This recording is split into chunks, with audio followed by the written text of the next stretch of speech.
All right, I think we can call this public meeting hearing into order. Thank you everybody for coming today. We're here to review the warrant for the special town meeting on November 18th. That'll be 7 o'clock at the Hale School auditorium. Why don't we just jump right into it? Craig Martin, you want to come forward and we can talk about all your articles? Pull a chair up here? Yeah, why don't you sit right there? Okay. Peter? And it's worth noting that the capital planning board is here as well and they'll be recognized regularly to ask questions. Thank you for accommodating us. Sure. Okay, so I have a brief handout, which I'll pass around. Are we talking about the first article here? For We're talking about Article 1, the elevator. Okay, for $80,000? Big one? For $80,000? Yeah. Okay. Yeah. So there's two. You guys, each one here. You can split down, right? Go down that way. Might need another one.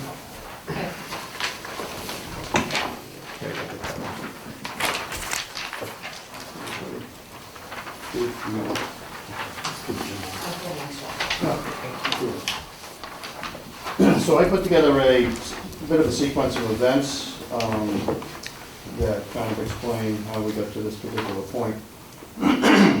Start at the end of August, we had what they call a state inspection of the elevator.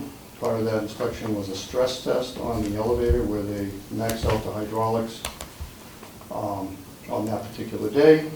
They did all that. We passed the test. But the very next day, I noticed some stress in the elevator getting up to the 3rd floor, and so I immediately called Otis, had them come down. We determined ultimately over the next week or so, and then another 30 days, that we had actually spun a leak underground the building in the elevator, below the elevator, in the piston of the elevator, which is a single piston which operates the entire elevator. So this is a little old school, but this is basically, I don't know if you can see this. This is a cross section under the building. This is actually the original shop drawing that was submitted 30 years ago for the elevator. So what we have is, this is the slab level at the lower level in the building. This is the pit, what we call it the elevator pit. The blue is the elevator.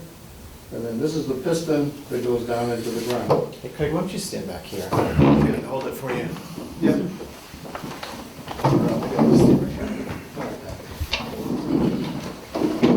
So again, this is a cross-sectional view of the town building, specifically the elevator pit and the elevator mechanism. This came from 30 years ago. This was the shop drawing that got submitted for the original elevator. So the dimensions on here, although I haven't been able to check any of this underground, but the dimensions are shown here.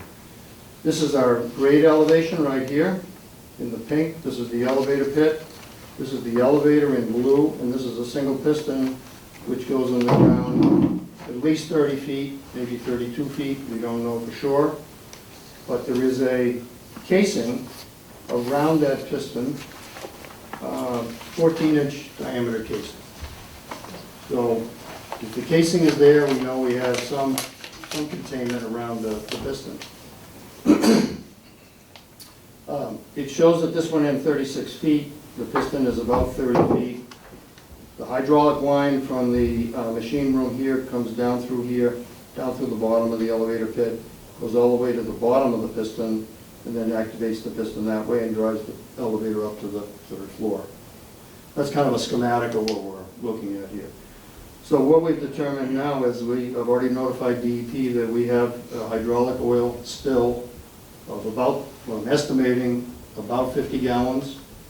It is somewhere below this area here, either inside the casing or around the casing. We didn't see any sign of hydraulic fluid in the pit or any of the machine room, so it's underground somewhere. So DEP has been notified and given us instructions to proceed. I'm trying to rectify this. So basically I went out and I hired, before I knew how the insurance would work out, I hired a LSP or an environmental engineer to start looking at what was happening here. Come to find out, I just heard today from our insurance carrier that they will cover any contamination or oil spill or any cleanup that has to be done as a result of this spill.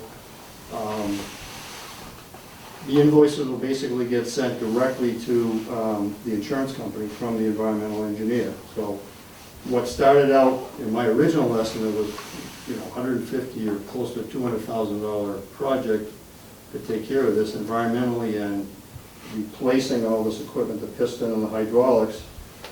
We're now assured by the insurance company that they will take care of all the environmental aspects of it. So we're just talking about the cost to replace the physical components here. And that is estimated right now. I have 2 quotes, so we're at $80,000 to do that.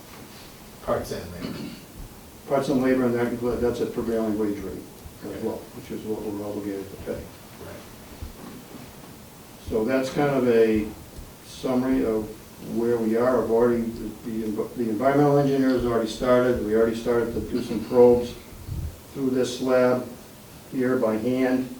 They only got down about 10 feet in one location, 4 feet in another. They're trying to get down in this area and sample the soil and see if there's any hydraulic fluid in the soil. So at this point, I don't have any results. It's still kind of early, but next step would be, instead of trying to do it by hand, they would bring in a hydraulic, mechanized driller, small, because these spaces are fairly small. They can core down through the slab and actually get some depth and then see what we can find. So the wheels are in motion. DEP knows who we have hired, but like I said, the insurance company has given us the insurance, or the assurance that they will take care of the environmental aspects. So that's where we are. All right. That's the bad news and the good news. Yes, sir. If you have 50 gallons of fluid in the cylinder, do you know how high in the cylinder that fluid would reach? Let's put it this way. This goes down 30 plus feet. The hydraulic line also travels down beside that piston to the bottom. We don't know, we hope, if we have a break somewhere, it could be down at the bottom, it could be partway down on the hose, it could be a corrosion of the cylinder that holds the piston, where the hydraulic fluid would go. If it's inside this, if that 14-inch casing is there, it should contain the hydraulic fluid. But again, Right, but we haven't, there's no way of probing that casing directly to see if there's a fluid in it outside of the cylinder. Like you put a dipstick in it, like how far down is it wet? not really at this particular point. The best case scenario would be to get to the point where the environmental engineer can work with the elevator people and actually get in here, get the elevator all the way to the top floor, temporarily support it, and then go in here and disassemble the piston and take it out, and then go down inside the casing and see what we have. And if we find it in the casing, then the typical way of removing it is with basically a back truck, which would suck out whatever material is in here plus the oil. And then there might be a way to, there probably is a way to bioremediate whatever is left on the bottom. But again, those are steps that we haven't gotten to yet. Is the portion of this to replace the casing? With the new installation, the way that would work was we would leave the casing in place. Yeah. They would put a new PVC, high-density polyethylene containment casing down inside of this casing. So it has a bottom and sides. It's completely contained.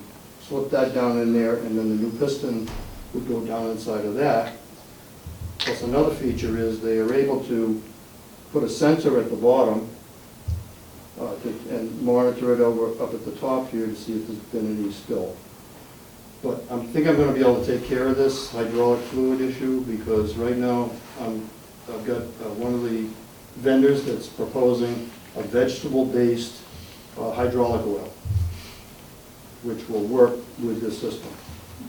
So we do all this, we use the vegetable-based hydraulic oil, line the casing with PVC, put a sensor in there.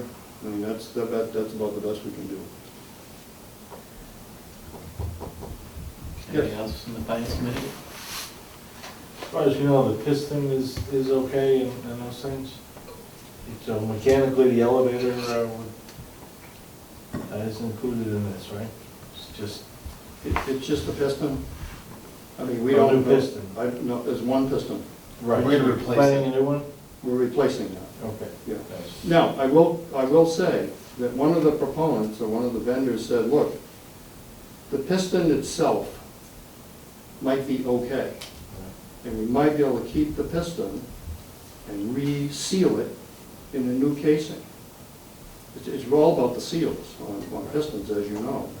So if they were able to say, they could get that piston out, and they say, hey, this is in fine shape, we just need to replace the seals, put it in a new casing. You know, this is the internal casing that takes the piston, and that would work. And that's even better than we're not buying a new entire piston. But again, this is all, get it removed, take a look at it, like it, see what the diameters are, and make sure that it would work successfully, and then go from there. Was there ever any evidence of stress, as you put it, prior to the stress test from the state? Never. No. No, that's why that day I was happy we passed the test, the stress test and everything, and then the next day, oh boy, the elevator's struggling to get to the third floor and something's going on. That's why I called Otis to come down. They did a load test on the elevator a week later. They put 2,000 pounds in the elevator and we left it for 4 days. And they said, no, it only dropped ½ an inch. That's pretty good. So I said, okay, well, I'm going to put this back in service. We put it in service and ran it for a while, and that's developed the same problem. It was struggling to get to the third floor. So I said, that's it, shut it off. And now we're all walking up and down the stairs, of course, but that's kind of the background. I'm just gonna take one from the chair. First of all, Craig, great news about the insurance. Yes. That's so much better than the preview that we got a week or two ago. So if I understand correctly, you're going to do this fix that you described first, and then do the environmental remediation? We're going to do some exploration first, in conjunction with the elevator maintenance. Otis is the elevator maintenance. Okay. Because we would have them, once we get this going with the environmental engineer, we're going to say, let's just get the piston out. And then The elevator's out of service anyway. Let's put it up high, coordinate with the environmental engineer and get the piston out. Okay, because my main question was how would an environmental remediation firm do their work with a building that's in place and can't be moved? Well, I'm very hopeful that everything is contained within that 14-inch diameter casing, but it's been 30 years on the ground. If we find that it's gone out further, let's say it's traveled 10 feet. I mean, they're going to have to try to remediate from up above. We're not going to dig under the building and do that. And they do that in the course of the repair? Yeah. Okay, Yeah. again, thank you. And that would be covered by insurance. What the insurance company said was any environmentally related work, whether it's coordinating with DEP or doing the environmental work here, would be covered under our insurance policy. Go ahead. Do we know if, filing a claim with the insurance company, obviously this is an unknown amount, if that will impact our premiums the following year. Years. Don't know the answer to that. I'm going to assume the answer is yes. Like any other Usually. insurance, you make a claim, it's going to have some effect. I'm going to assume for now. But no idea about magnitude. I think we just found out today that they're going to cover it, so. Can you just announce yourself? Say Katie your name Fisher. and where you live. Yeah, 1 White Pond Road. My question is, you're talking to different people to do the repair items. Is there any warranty on the repair or insurance related to the repair after it's installed in case it goes again? I know they don't put these systems in anymore. Yeah, you know, it's similar to a car lift, they're no longer used. That's correct. If they do put them in, they put them in the way I described with a PVC liner. Yeah, so they do go in the ground still. Beg your pardon? They still can be installed in the ground. I thought it was a different system they use today. I'm talking to the elevator And vendors, yes. so they do stay. Mark, did you have something you want to share? Yeah. If that's a 14-inch casing, and what's the diameter of the piston? The 4-inch piston. 4-inch piston. So there's enough capacity in that, anybody check the capacity of the 14-inch diameter and the 4-inch piston, where there's 50 gallons can fit into that casing right now? Yes. Or would the 50 gallons come up to the top and push out through the top of the seal into the pit? If it was visible, if not, it's probably in the ground. Would that be safe to assume? If this entire area, first of all I can tell you is it called for a 14-inch casing on the drawing 30 years ago. No, I understand. I have no idea what's there. I understand. Maybe they didn't put it in, but I mean, again, Yeah, it calls for a casing. yeah. And I haven't calculated the volume here for 50 gallons, but, you know, we haven't seen any sign up top here. And of course, underground, we're just starting to explore that, so we can do that calculation and tell, but either way, it's gonna be underground. Well, my thought would be is that you lost 50 gallons that you know of, I assume you lost. That's an estimate. An estimate. So you we're trying to put 50 gallons in there with that sleeve and a 4-inch piston and a 14-inch thing, you have 10 inches of space. How much space is that 50 gallons going to take? If it's not coming out the top or leaking somewhere else, I'd have to assume it's going to the ground. Yeah, I mean, it's sealed. Just an assumption. Yeah, I mean, a lot of this is assumption. This is sealed at the top here where this piston goes down. Yep. Gray area. It's really, until we open it up and see. I think part of my question was missed, which was installers or the people doing the replacement, are they insured, or is there any assurance that this will last? I guess is my question, depending on who gets the bids. I've asked that question to get clarified. I don't have an answer to it right now. But we're not gonna do this without any warranty. That's what I was worried about. Yeah. Mr. DeLuca? So in the timeline, was there a point in this timeline in which fluid was added back into the system to get the elevator operating? Yep, initially. At which point in the timeline did that happen? At the end of August. After that. At the end of August? After the test by the. So just after the load test by Otis? Yep. And the decision to do that was made by the recommendation for that was the Otis inspection That's people? correct. And the question of where the previous fluid had gone was raised at that point or not?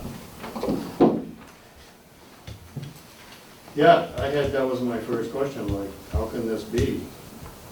Where is this fluid gone? And they responded, they said either somebody is coming in and stealing fluid, or it's over time it's leached out somewhere.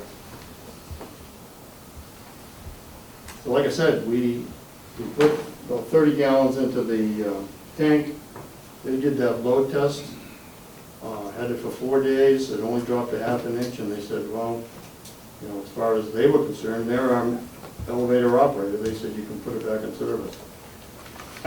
When we were doing the state inspection, was part of that inspection measuring the volume of the hydraulic fluid? Did we know that we had 30 gallons at that point? I don't actually, the fire department, Otis elevator, and the state inspector did. run the test. Can we check their inspection procedure to see if there were 30 gallons at that time? Sure. It might be a useful exercise to understand I've also the asked, time frame in which this leak is occurring. I've also asked Otis to give me the backup information, the records, the logs on how they've maintained this elevator over the years. You haven't got that yet? I'm waiting for that information. When they do preventative maintenance on the elevator, or an inspection on the elevator, yearly, is it yearly? Bi-yearly? No, we do an elevator test every year with the state, Okay. but Otis is probably in the building 3 times a year. Okay, so when they come in and do their inspection, they should be checking the hydraulic fluids levels Absolutely. in the unit. Absolutely. So if there was a loss before that time, I you'd think totally that would agree. be, you'd think it'd be some kind of a notice or. That's why I've asked for all the records Yeah. from them. I never would go down and be checking this. We pay Otis That's right. a fair amount of money to take care of that elevator. Linda Hathaway, 76 Crescent Street. So this is a very old system, and I understand they probably don't make this system any longer. Is there any suggestion at all or any thought that maybe instead of replacing this piston in an obsolete type of elevator, having a different system installed? You're talking quite a bit of money to Okay. do that, quite frankly. Has anybody priced that out? No, I didn't get into that. I think you need to redesign the elevator shaft if you're using weights instead of. Yeah, if you start putting cables in and It's a different guide rails and geometry. different pistons and all that, it's, But you're going to move to biodegradable fluid, so Right. that mitigates some of, the environmental impact. I mean, there's a cost impact of things breaking, but that I think is a big step going forward. When was the last time the stress test was done, Craig? it was, they do it every 5 years. They do a regular test of the elevator, which is just run the elevator, with the smoke alarms, make sure the elevator returns. But the time frame for the stress test is every 5 years. And we just did that stress test in end of August, on that 5-year cycle. So, I mean, it seems logical that if the elevator's operating well below its stress levels, it's gonna function fine. If it's got a weak point, you stress it, that can cause a problem. So if it didn't have a problem 5 years ago, we don't really know until you take everything apart, look at it. But there's every indication that things could be okay. Can you describe how the replacement that you've got bids on, how the fix is gonna be done? How they would do it? Yeah. So obviously, this whole piston, not the 14-inch casing, but the piston casing and the piston would all come out. First of all, they would take and jack the elevator up to probably the 3rd floor, so they got plenty of clearance. Disconnect everything right at this plate here, which makes the penetration. They'd have to probably also dig up we got a hydraulic line that goes through the slab here over to the piston, so they have to open that up and open this up as well. Remove the casing, not the outside casing, but the casing and the piston up and out.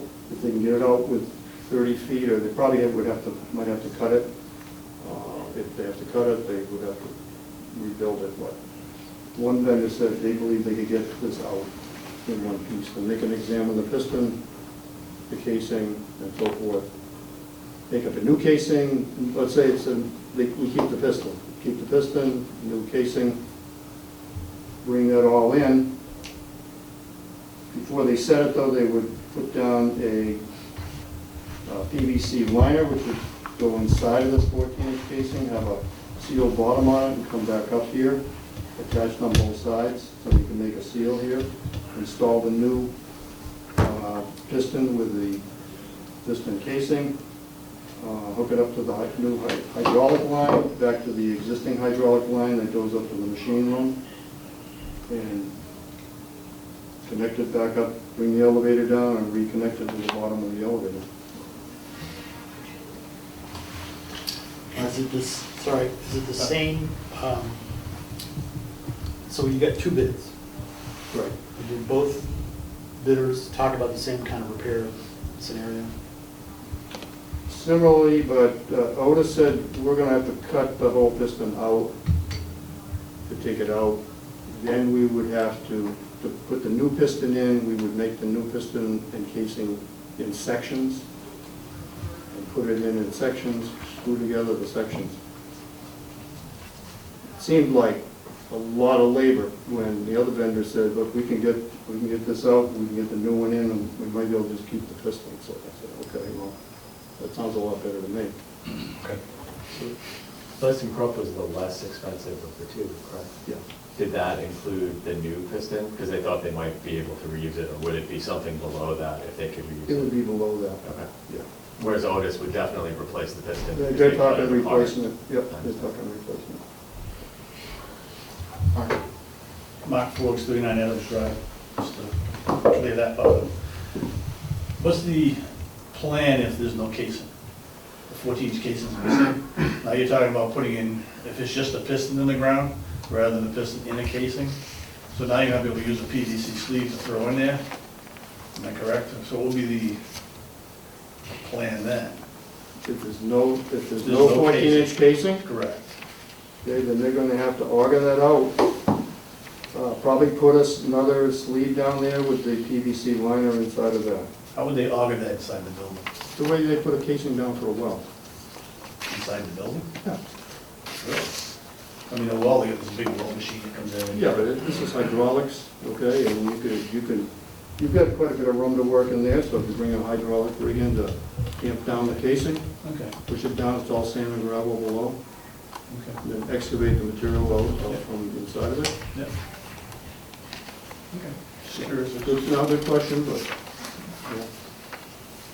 in worst case scenario. Do we know any other hydraulic elevators in town? I don't know, if for the municipal buildings, No, not the yeah, library, I don't think has it. no, theirs is above grade, there's nothing at the police station, nothing here.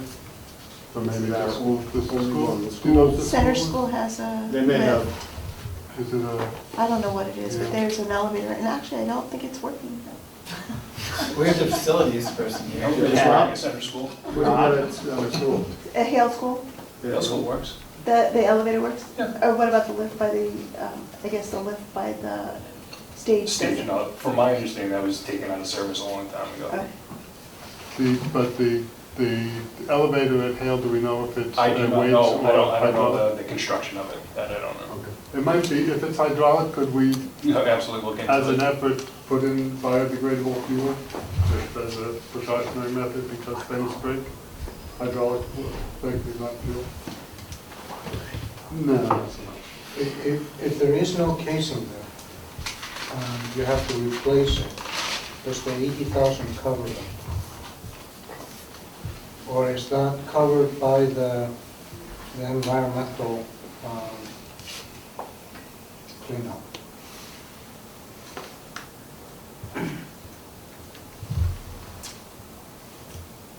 Right now, the assumption is the 14-inch casing is there. It was called for on the original shop drawing, contract drawings. The specs as part of this shop drawing submittal showed a 14-inch casing being put in there. If it's not there, we don't know. I don't know.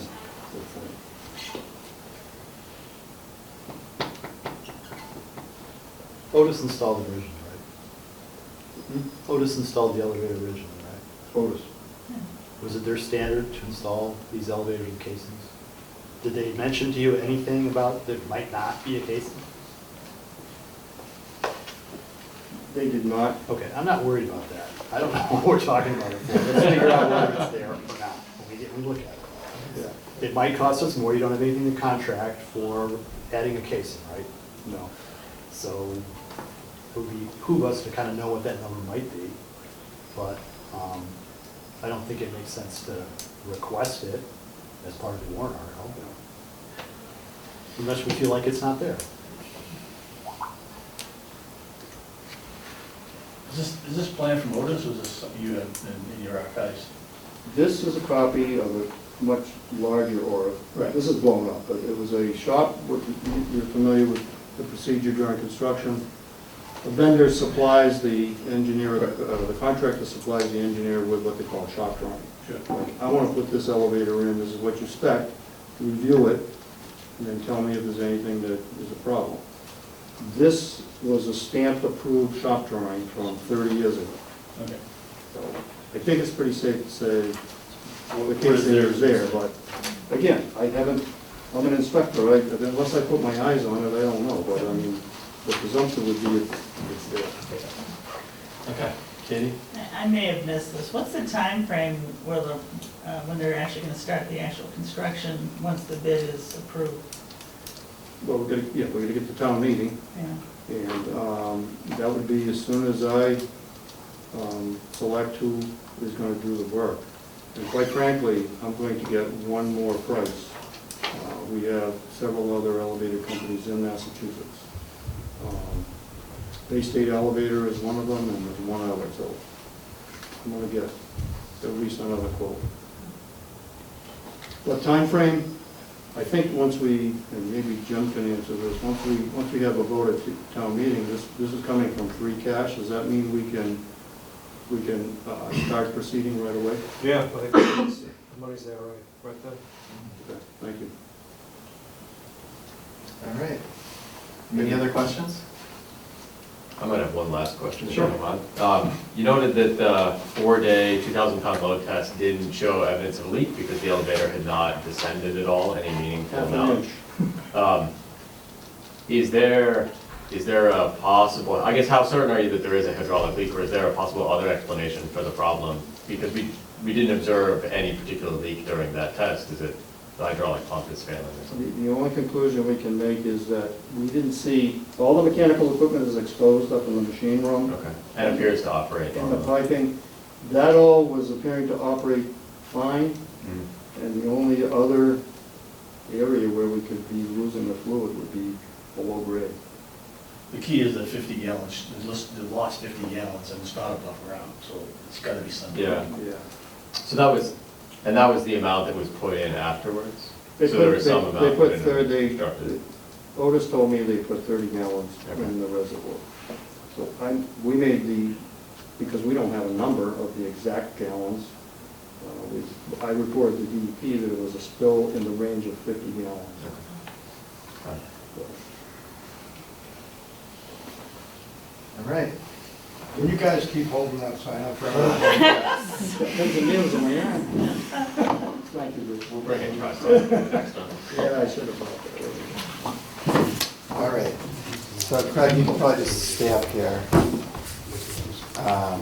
Feeling back in my arm.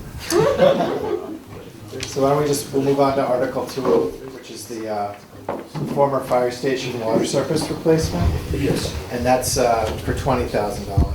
Correct. I don't have any visual aids for that, but everybody's familiar with where the old fire station is Yes. on Crescent Street. Yeah. So we have already had, well, since I've been here, every 3 years we've had some kind of a water line break on the service, the water service that goes from the south side of Crescent Street up to the building. It's about 150 feet. So we've made a couple of repairs there. About every 3 years, we repair a valve or we repair a piece of pipe that breaks. We just recently found our variable speed pumps in the town building were running almost constantly.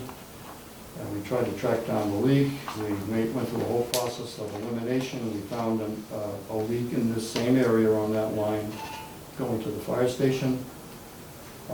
We had highway come in, we dug it up, and we made repairs, and we put some valves on the line, and we covered it all back up.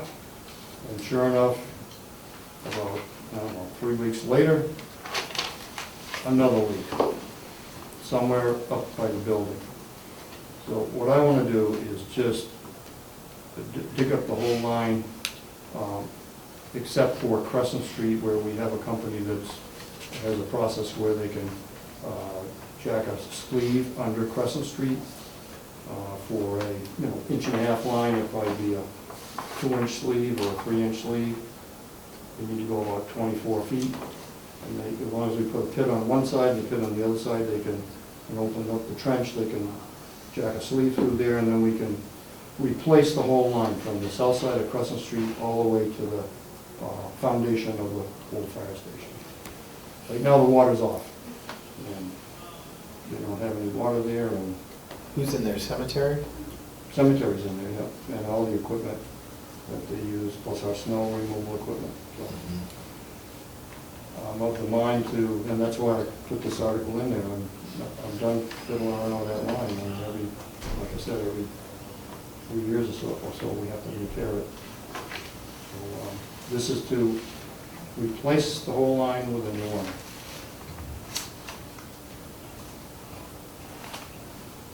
FinCom, you guys got any questions? Capital planning. What are our alternatives? Well, right now, I have no water to the building, so I would have to dig up some portion. Can we drill a well over there? For well,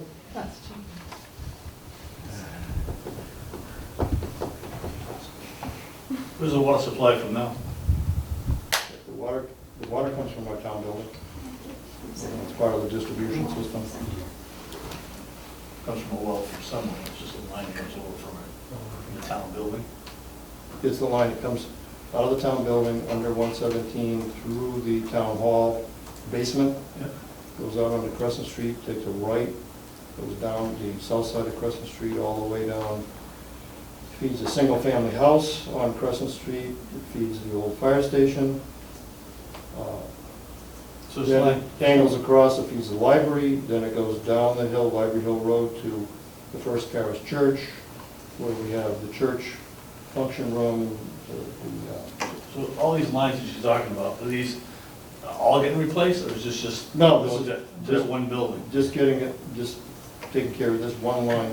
Can I assume that all the lines that's coming from the town building goes to the library and to every place else is in the same condition as this one possibly? Just a question. Yeah, it's all been worked on before me.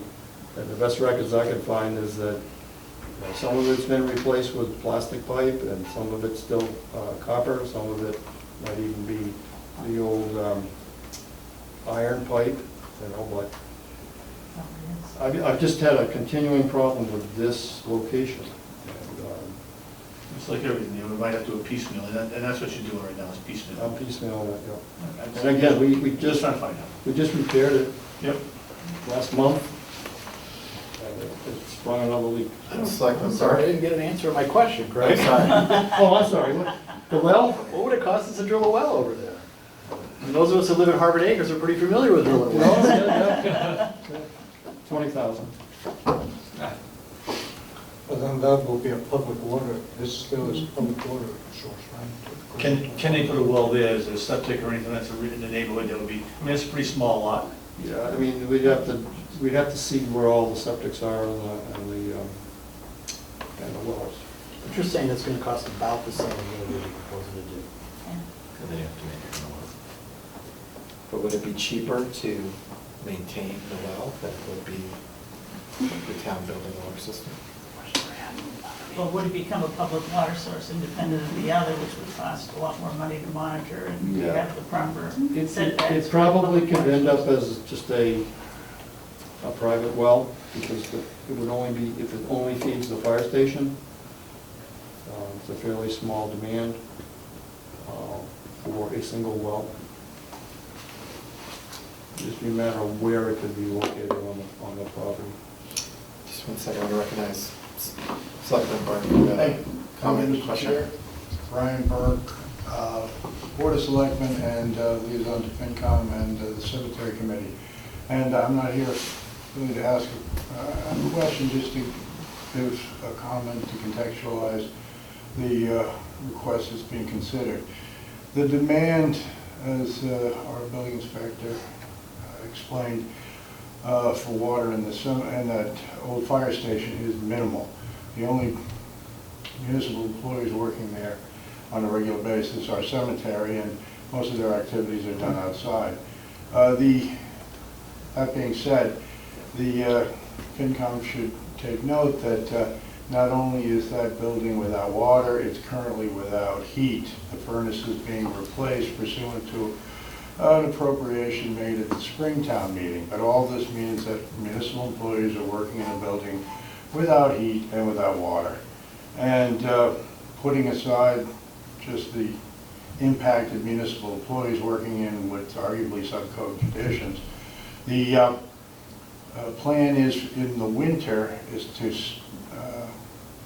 bunk people overnight who are going to be doing the snow removal operations in the second floor.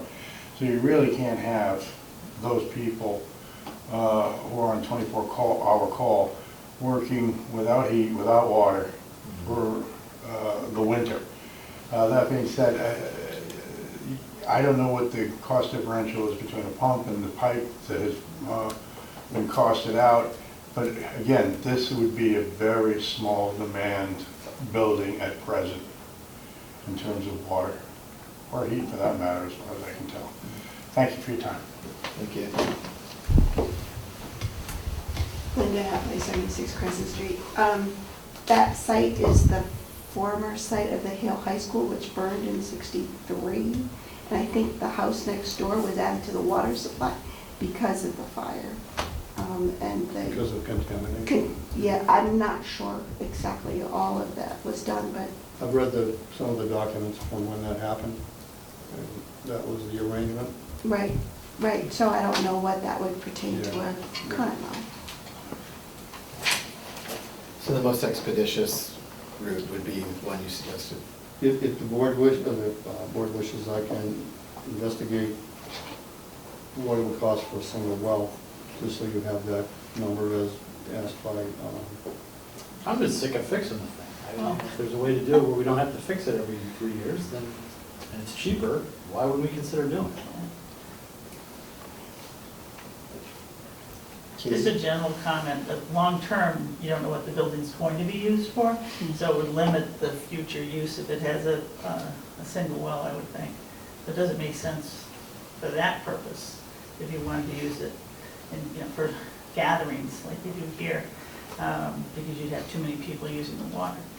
So you'd have to reconnect it later in that case, if you repurpose the building.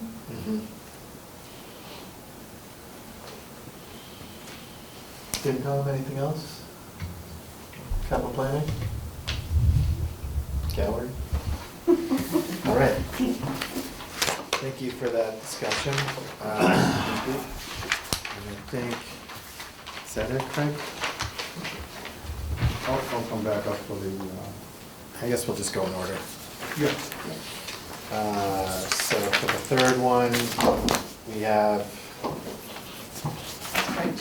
That is Craig. This is the water filtration system for town building. You're not going anywhere. So Article 3 is the water filtration system for the town building for $150,000. It never ends. Let me find what I have here for that.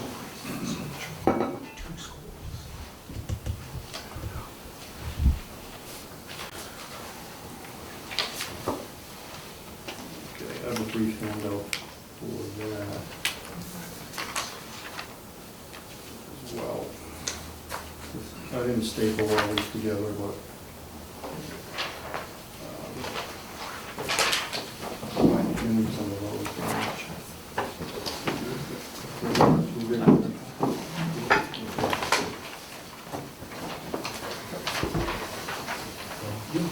Everybody have one, sir? Yeah, I'll grab one. Peter, you got one?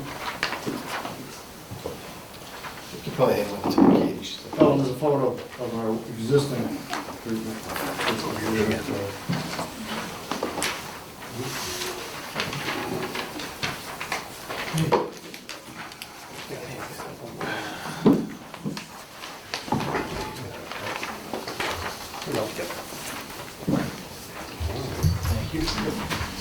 Looks like a brewery. So you think we're working in the town building? I spend a lot of time down there. Okay, so the photo is just to give you a visual of what, you know, we have pretty complicated systems right now. Treating our public water supply well, which is in the yard of the town building. So, of course, the one thing that's on everyone's mind now is PFAS, treatment for PFAS, which we do not have on this system here. Okay. So, the proposal I have before you, and I've kind of described the system, it's 2,000 gallon per day public water supply system. This is our treatment. It was put in because our iron level and our manganese levels were very high, and this does a very good job of taking care of the iron. The manganese has slipped a bit, and we are running the treatment plant pretty much at its max right now. But again, it does feed town building, town hall, single-family house, fire department, old fire department, library, church, and daycare. And The new fire department too? That doesn't sound like. The old fire department. Okay. Yeah, excuse me. So we have a daycare at the church at the very end of the system, which kids in that particular age group are very sensitive to manganese and obviously lead and copper concentrations. But this original system went in 2012, and since that time, regulations have changed with DEP, and of course the PFAS issue is current. And at this point, we've been directed by DEP to make the following improvements. The PFAS treatment, which I've had our well tested, and our total PFAS right now is about 26 parts per trillion. DEP is currently at threshold of 70 parts per trillion, but they're moving towards establishing 20 parts per trillion as threshold. So obviously the schools are moving ahead with PFAS. They're a bit ahead of us right now, but so we want to address the PFAS issue, and gotten the word from DEP that they want that has to be taken care of. So that's number one. Second part of this, for us anyway, is DEP has come up with more regulations on how to monitor the pH level and the chlorine residual in this treatment system. We have alarms on high chlorine here now, but DEP wants an alarm on high and low chlorine, as well as a flow-based injection of chlorine. You know, we do not have that on this system. We have a pulse pump right here in yellow, which gets regulated based on the need for chlorine. DEP wants it tied into a chart recorder and monitoring 24/7 whether the system is on or off. They want to know what the pH is and what the chlorine level is. So it's way beyond, it's beyond what we have right now. So we're looking for that type of monitoring. We've also gone up with the manganese level, and manganese, again, I think I mentioned this before, manganese, the young children can be susceptible to higher manganese levels. And so we've gotten some directives from DEP because our manganese levels have gone up. We have to address that as well. So we got three things: the PFAS, the pH control, and the manganese. They're all going to take modifications to the system. They're all going to take more filter tanks. As you can see, I don't have much room in this water room because I have two 1,500 gallon water storage tanks for the sprinkler system right beside this, and there's no room here to really expand. So I'm gonna have to go through an interior wall to a storage room, which is adjacent to this, and that's gonna have to be the space where I do any additional tankage, which we're gonna need for soda ash, adding for the pH control, and for whatever tankage I'm gonna need for this, so. Anyway, so where I'm at is I have a quote from Northeast Geoscience for engineering and for estimated cost of construction to do what I've just described. And they are at $150,000 for that. By the way, Rob and the schools are using the same consultant for their work on the PFAS. And Rob, correct me if I'm wrong, didn't you just go through the effort to put in the chart recorders at Hale School. At Hale School to record the chlorine levels and so forth on a 24/7 basis?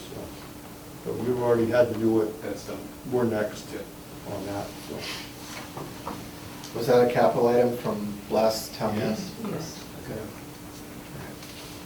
So that's kind of where I am with this particular issue. FinCom, you guys got any questions? Well, I'd like the, cost discrepancy between Article 3 and 4 addressed. I know that we have pH control or manganese, which the schools don't have, but is that, does explain the $100,000 cost difference? If you look at Article 4 from the schools, it's about 60,000. Yes, the school is in the range of, what, 25 to 35,000? No, 57. 57. But that's For both For schools. both. That's for Yeah. both schools, yeah. Right. Yeah, the difference is for what else is remaining to be done for this treatment system here. So they're just doing PFAS, and we're doing They- manganese. And chlorine. My understanding is, and Rob maybe can speak to this, that he's done several of the things that I'm talking about at the schools already. Okay. And like, what Peter asked is the difference, the 100, and that's correct. What is the technology currently for filtering PFAS? It's activated carbon? Okay. And so the maintenance on that is what? Is that? I would say it's probably replacement of the granular carbon. How frequently? I don't know what that costs on an annual basis.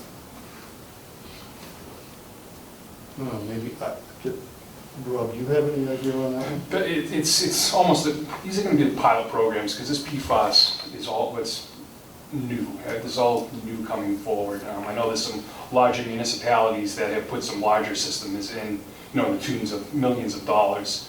These smaller systems for public water supply is a very new thing. Talking to a couple of consultants, it's based off your flow, how much, flow is going through these filtration vessels. Talking with the contractor that we would, that we might be using, it might be once a year, 18 months. It's all dependent on your breakthrough, when you have breakthrough of the PFAS contamination on your vessels. There's going to be test ports in between each one of the vessels that they're going to be sampling for. And once you have breakthrough, they rotate the filters back. So your first one that has the most breakthrough will be put into the fourth one. Your fourth one will become your first one. So that way you're not constantly changing out the medium. Once the breakthrough gets to a certain point at the fourth one, then you'll change it out. But they're thinking about a year to 18 months on a vessel for the activated carbon. Thank you, Rob. So that's a continuous monitoring of the PFAS as it goes? Yeah, so when they initially install them, they're gonna be, I think it's monthly, and then it goes to monthly, then to quarterly. But I don't think it'll ever go off of quarterly. I think it'll be quarterly. Okay, so but that's still a point in time that you just mentioned. Thank you, Rob. You've gone a little further on this than I have, so. I've slowly become a chemist over the past 3 months. This change in the PFAS number, is that federally mandated, or is that a state number? I've seen federal reference and state reference, and Okay. I don't know where the two converge, Okay. but there was a piece of literature that- Rob, you know? I've only been dealing with Mass DEP, you know, and they hold jurisdiction over us. Yeah. So But that's there has been the some- guidance that we've been going by. some EPA. I'm just curious. I'm pretty sure the 70 is an EPA requirement, and then DEP is talking about 120. Okay. So it would be state. So our state standard is 3 times tougher? Not yet. Right, Yeah, that was my next If it question, was passes. when is this going into effect? The lower, This lower number, yeah, that Threshold. they want us to move to. I'll give you this is actually a Okay. fact sheet Yeah, on great. PFAS, so I'd be glad to give you Cool. that. I only have one copy, but. Okay. All they've told us is they're considering very seriously going to 20 milligrams or parts per trillion, excuse me, Okay. sometime in the future. They're at 70 right now. As a general safety, general public safety thing, is this something that residents should be looking towards down the line, testing their wells or their water as a whole? Like, They should be, yes. The Board of Health is advised on that, and DEP is also advised on that. The thing is, this PFAS, it shows up in all kinds of products, in paper packaging. When you put your popcorn in the microwave, the packaging for that, there's PFAS in that. When, for example, unfortunately, when the Collins plane crashed in Connecticut, the fire retardant foam that they put over the entire plane and area contains PFAS. And of course, that was all draining, not all of it, but some of it drained into streams and brooks around the airport, and they were picking up PFAS concentrations in the streams. So it's in Teflon, it's in cooking material, it's everywhere. So it would probably be a good idea for, not trying to scare anybody, but for residents to also check for it. Capital planning, do you guys have any? Is the pH fluctuation due to the chlorination? That's the It's part of, yes, it is related to that. yeah. The chlorination is required to keep the bacterial count down on the water Absolutely, supply. yes.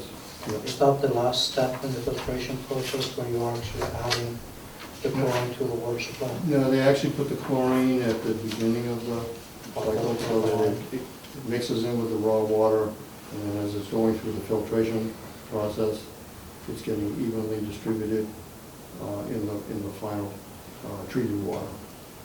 Continuous addition of the chlorine is going to take away the pH fluctuation. That's what DEP is saying, that they want, right now, our chlorination happens when the pumps turn on and we start feeding raw water to the treatment system, which is fine, but DEP wants, we could continue to allow that, but DEP wants to know what the concentration, what the chlorine concentration is 24/7, even when the system is not operating. So that's why they're saying you have to put in flow-based chlorine injection, and then even when the system is not running, they want to know where the chlorine level is as the water is going out of the system. So, and that requires... But that's two different things, right? So you're dealing with your pH fluctuation by the continuous flow of chlorine into the water supply as the water is coming in. That takes care of your pH, but they too want to measure the chlorine level as output of it, but that's constant. And how are we going to deal with the magnesium? Is that you're going to get lower levels of that? Manganese, what I'm planning on doing for the manganese is the original system, these two large tanks here are filled with levels of media that provide filtration. That's the original media that's been in the tank since 2012. And so that media, I'm gonna get an assessment on the media, but I believe the media, talking with the Filtronics people, needs to be replaced.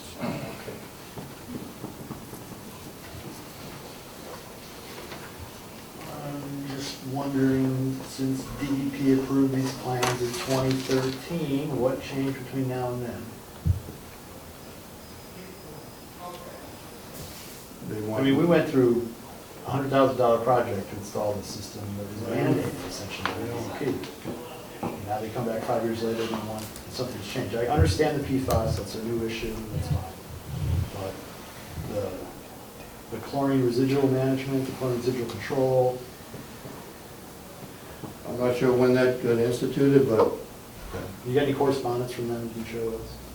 in regard to that, To this issue, have they issued us a letter yet? I don't have a, I do have what they call a sanitary survey, which highlights this. That was done by Margot Weber from DEP. So have they essentially ordered us to do this? Recently. In writing? Hmm? In writing? They did it as. I'm just trying to figure out how much time we have. I tried to plead the case of waiting with DEP actually this morning. That was it yesterday afternoon, it was this morning, I believe. And they said, we want you to take care of all these items at one time. That's fine, I can- I'm not saying we're not gonna do it, I just wanna know whether we have time to figure out the most effective and long-term value for the town solution. According to Wikipedia, DEP is a pain in the butt. They're telling me, take care of all the items right now. If I said, well, I'm just going to go ahead and take care of the PFAS, you know, I'm going to be working on the system to address the PFAS. It may, in my view, make sense to address the other items while we're in there, trying to work in this pump room and figure out where all the tankage is going to go and do it at one time. Yeah, no, that makes sense. Yeah. But, you know, I don't like spending 100 grand and 5 years later spending another 150 grand. When the state, you know, seems to have changed their mind. So, Believe me, in 2012, I thought we were done. You know, and yeah, you weren't alone in that regard. Okay. Well, if you've got correspondence, I have the sanitary, what they call a sanitary survey, which Sure. the assessment of our system. okay. Can you just go back to the PFAS? Something similar to what Steve was just asking about, although DEP has the reputation, of course, for coming up with certain requirements, adding more requirements. But on the PFAS, we're all moving to comply with the .2 standard. A lot of systems, the school, town, they seem to comply with the 70 parts per trillion standard, but having difficulty with the 20 parts per trillion standard. But you just said in response to a question a few minutes ago that that isn't official yet. They're just seriously considering going to it. Does anybody in the room know the likelihood of this becoming an official rule?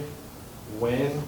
If it does, will there be a transition period? And what's the possibility that they're just going to change their mind and go back to the EPA standard of 70? Are we reacting to EPA requirements or public opinion caused by possible changes to EPA or DEP requirements? Probably a combination of both. Again, I might ask Rob, just simply because he's a little further ahead on the PFAS than I am. Have you heard anything in terms of how serious DEP is about? Just like you said, I mean, it's all a matter of opinion almost, and what number they want to get to. We're shooting for as close to no detect or no detect as we can get. We don't want to bank on that 20 parts per trillion. We want to get to zero, to no detect. Just because we don't know what that number is going to be. It could be 20 parts per trillion, it could be 15, it could be 12. There's nothing in writing yet. So we're just trying to be proactive and get to the 0 parts per trillion or no detect on our systems. But no, 0 parts per trillion may be impossible. It might be. Yeah, absolutely it is. What is no detect, do we know? What is the detection limit? No reading at all. I understand that. Well, below the measurable What's the mark. sensitivity of the test, right? Is it- The minimum detection level. The sensitivity of the test is 10 parts per trillion, then that's 0 by your standard, right? But we don't know what it is. Yeah, I'm not even sure how they test for parts per trillion in the first place, but they. Oh, They're very small. Yeah, I'm not kidding. No, but I mean, all kidding aside, there is a minimum detection threshold. And to get to a order of magnitude lower concentration, you're not talking about activated carbon, you're talking about some other technology to get to some low level.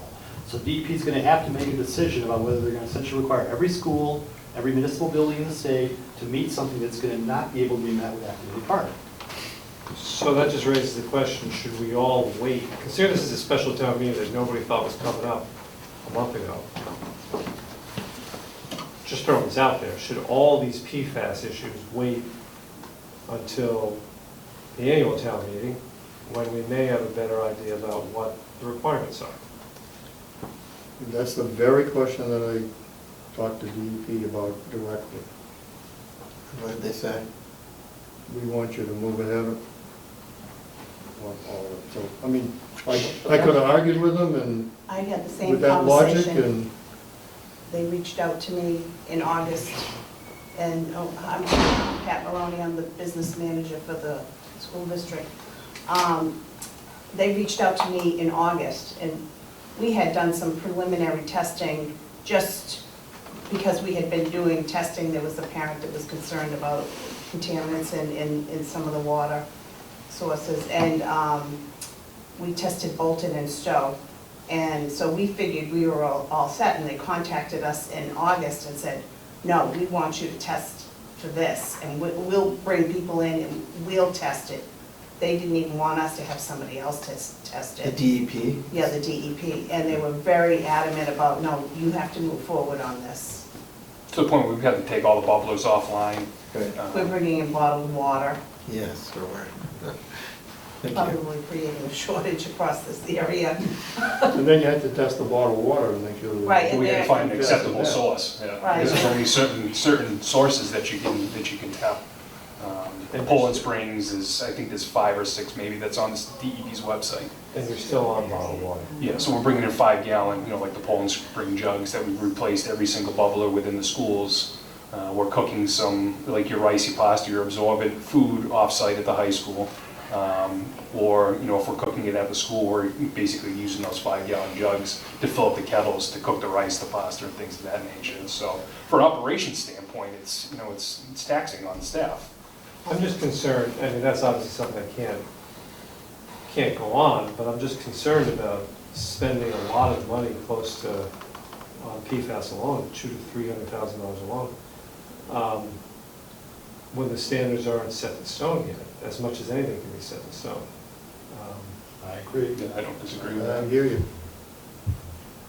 I think the combination of, we need to understand the standards and we need to understand who is doing the testing, are there multiple sites that are reliably doing testing, and what is the accuracy of the testing? Because for these new things, it's not obvious that the tests are sufficiently accurate to demonstrate that the system we're putting in is meeting the requirement. I mean, so. My guess is that's why the DEP said they wanted to do the testing themselves, rather than have, Pat hire Yeah, but Joe's garage. And, but you know, are they I don't have a gonna, problem- are they gonna do the testing every month, every quarter? I mean, are they signing up to do the Well, that's the thing, verification testing? there's a Somebody big cost has to be associated with these responsible for tests. doing this, And these right? tests can cost up to $400 to $600 per test. Once the methodology is well established. I feel like there is some piece to this There are some puzzle. places that were taken off the list of approved. I feel like there's some piece of this puzzle that I'm missing. I find it hard to believe that a DEP staff member would just tell us, No, it wasn't a staff member, it was the director of the Worcester Regional Office. okay, but still, I find it hard to believe that they would tell us, you have to move on this with no authority. So I'm wondering, are there draft regulations that have been published? Is this something that has bypassed the regulatory process altogether? Is some kind of a bulletin? That would actually give me comfort at this point.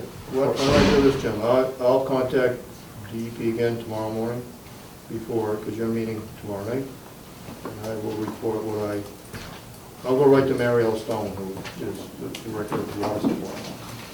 How do we know 20 parts per trillion is going to be the standard and not something else And when? before we spend $200,000-$300,000? Yeah, I mean, they have to have a timeline for proposing regulations, The theoretically. website still says 70. So, I mean, if they're talking about a proposed regulation, it's got to get, brought forward, and there has to be a... And typically it has to have public hearings, Correct. all that type of thing related to it. Yeah, so what's their timeline on getting it ready to change? So the little bit that I know is that last December, they announced their intention to promulgate regulations. And they're in a stakeholder process right now to talk through all the issues and, what are the reasons and what should the limit be and all of that, but they haven't. And they've said that they're intending to propose the regulation this fall. That's what I heard, the first of the year, that they were going to try to impose this, but, I mean, it's a state agency. What state agency moves that quickly? Well, if it's a public health issue, especially related to water, nobody wants to turn Stow, Massachusetts into Flint, Michigan. So. No, and I think that's what's driving us, is from Michigan. Well, and the stakeholder process means it may change in response to the concerns of stakeholders, at least in theory. Right. I don't know. On the other hand, believe me, I take very seriously that the school's a bottled water. That can't go on very long. Why?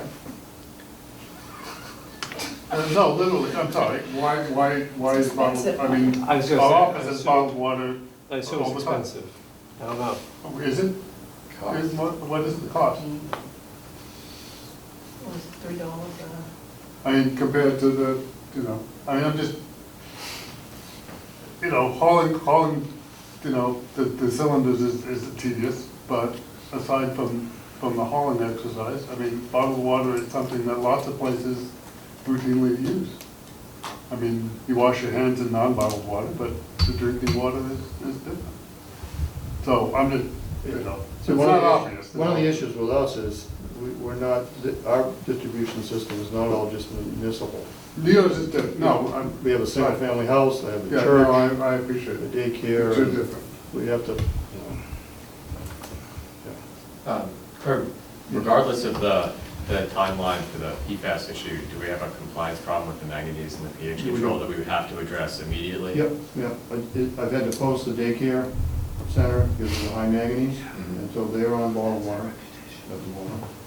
So we might postpone part of the PFAS remediation for the annual meeting, but we would have to do something about the manganese and the pH correction effectively immediately. That's written up in the sanitary survey, and the current, the last results of testing on the manganese, like I said, I had to post over the summer and this fall at the daycare about the manganese. I had to post all of it. The sensitivity point is the daycare. Sure.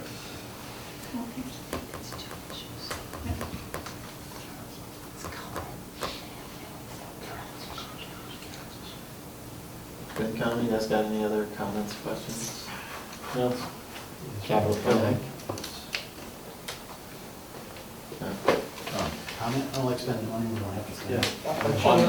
One more question here. For the cost of your system, of the 150 that you're asking for, how much of that cost is to remove the PFAS?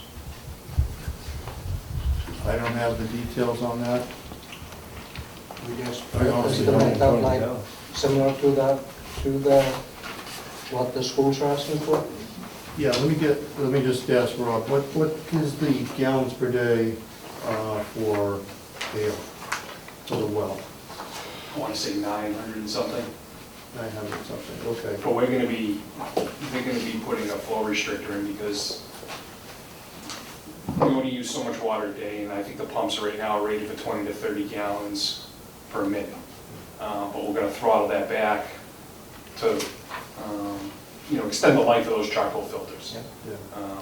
And 10 gallons a minute would be sufficient for the school. And I think center would be set up very similar to that. So our demand, our public water supply well is rated at 2,000 gallons a day, so like double what Rob was talking about at the school. Not that that translates into double the PFAS cost, but it could very well be likely higher. depending on what But Rob has described. that's all for potable water at the town building, right? 2,000 gallons a day. It's the whole distribution system. Right. So we're gonna be spending a bunch of money to take PFAS out of stuff that we use to flush the toilets. Right. It would be a lot more expensive if you were gonna have a separate water to do that. Would it? Would we connect everything up in every building? Well, I mean, I'm piggybacking off what Ed said. It's like, why do we spend all this money on potable, on drinking water, when we throw a lot of the water down the toilet? Again, it's a matter of time, right? We've got to solve this problem. Do we have enough time to actually redesign, say drinking water for 4 different locations as opposed to, potable water? You're talking about separating Yeah. out the gray water and the... Well, Rob is saying they're gonna throttle the school's flow back, right? Yeah, but that's not retooling the plumbing within the building. But that's just to be able to treat the water that you use for drinking water, right? Yeah, drinking water, bathroom water, it's all the same. All right, so you have an oversized system compared to what you need. That's what I heard? Yeah. Okay. Is the town in the same way? 2,000 gallons per day, he's got 950 gallons, he said, if you get 2,000 gallons, is that more than we need? Can we throttle that back like he's doing? Just a question. Yeah, I mean, we're permitted for 2,000 gallons a day. I've seen it go over that, and I've seen it under that. I'd have to look at the historic number and see where we fall. Okay. The system that you're proposing right now is the PFAS. So that's something that's gonna be, because we don't know the number, 70, 20, whatever it might be. That's, whoever's doing the engineering and the construction of this, is this something that they can say, okay, well,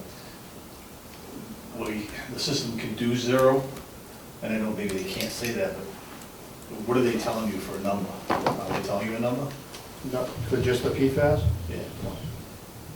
I don't have that. Isn't that what, that's kind of what's initiating this, is the PFAS, correct? Well, no, I mean, I'm under directive by DEP for, that's the most current thing, but they've been talking to me over the summer about controlling the manganese and the pH. So all these 3 things have converged right now. It sounds like to me, the way you filter for PFAS is to add activated carbon filters, right? Right. So do we have a sense of how much of that drives the total cost of, or is that just minor because you? Yeah, I honestly, I don't have the whole breakdown on I don't. Our numbers, no, sorry, Craig. I don't have that whole. Yeah. It does seem like we might want that cost breakdown, particularly if we think we might postpone addressing the PFAS for some time. So my point was, well, I understand what everyone said. I understand that if we're gonna go in and do work on the system, it does make some sense to do it all in one time, But Yeah. I can certainly try to get a breakdown on the, I know with our system, it has to, the activated charcoal has to be plumbed in series with our, especially at Center School, we have a water softener system and the chemical injection, the KOH, to buffer the pH. That has to be plumbed in series correctly because the KOH will eat up the activated carbon. So, if Craig's going to be going through the efforts of putting in, his filter, the chemical injection system to plumb in for the activated carbon system, it makes sense at that time because you have to go back and possibly retool the whole thing again. Right. 2012, when you did the water softening thing for the manganese, wasn't that addressed then? And now that there's something wrong with it, is it just something that could be fixed to get us back into compliance? Yeah, my approach is to change out the media. And like I said, in these, the filtration media is in these two large tanks. Yep. And these are layers of, you know, some of it's green sand, some of it's granular, all the different layers. What would be the cost to just do that for now? Well, that just addresses the manganese. Correct, but that's what you're up against, that's what we're up against the wall right now on it, what you're telling us. Well, I'm up against it with the pH And the chlorine. and the chlorine and the manganese, yeah. So, but this would be part of it right here. But you're gonna do that anyway, most likely to do, correct the manganese anyway. That's the plan. Right. And that's what, yeah. I mean, that might be an easy fix just to get us moving on that. If nothing else, I bet you that would be $150,000. But I don't have the money to. You don't have the money for that either. No, I understand, I'm just trying to figure it out. Right, the big chunk of that 150,000 is you just don't have the room in the current space, right? To do a PFAS set of carbon beds. Yeah, I just have no room to move. I'm walking like this when I walk through there. Understood, but if you were to break it up into two projects, I know you don't like to do that because it might cost more money, but if one of the projects is pH control, or the pH and chlorine controls plus the manganese, you know, repair, could you do it all in the same room? And punt the PFAS issue until later, knowing that that was going to be a big chunk of the cost. I'm not asking you for an answer right now, I'm asking you to consider it. And I would ask that you're going to get multiple cost quotes on this, I would assume, because at $150,000, I wouldn't go with one vendor. But, you know, if there's a logical way to break the project up into two parts, one of addressing the immediate need of the manganese issue and the other stuff that DEP's beating over the head with, and then, you know, potentially address the PFAS issue at some future point when we understand kind of, when the target's a little bit more in focus as opposed to kind of what we hear the. I'd be glad to do that. Do what I can on it. Again, DEP is bearing down on this. So, again, you have the survey letter saying you have to do something about the PFAS? Doesn't have a No, lot about of the manganese. Says it That has talks about the certain. manganese and pH and all Okay. that. So we Now can't- you have to issue a notice of violation by the DEP. Okay. I'm not suggesting that we walk that tightrope, but Right. to me, that suggests that there's a fair amount of, we have a little bit of room here, we don't have to Okay. close our eyes and jump. Yep.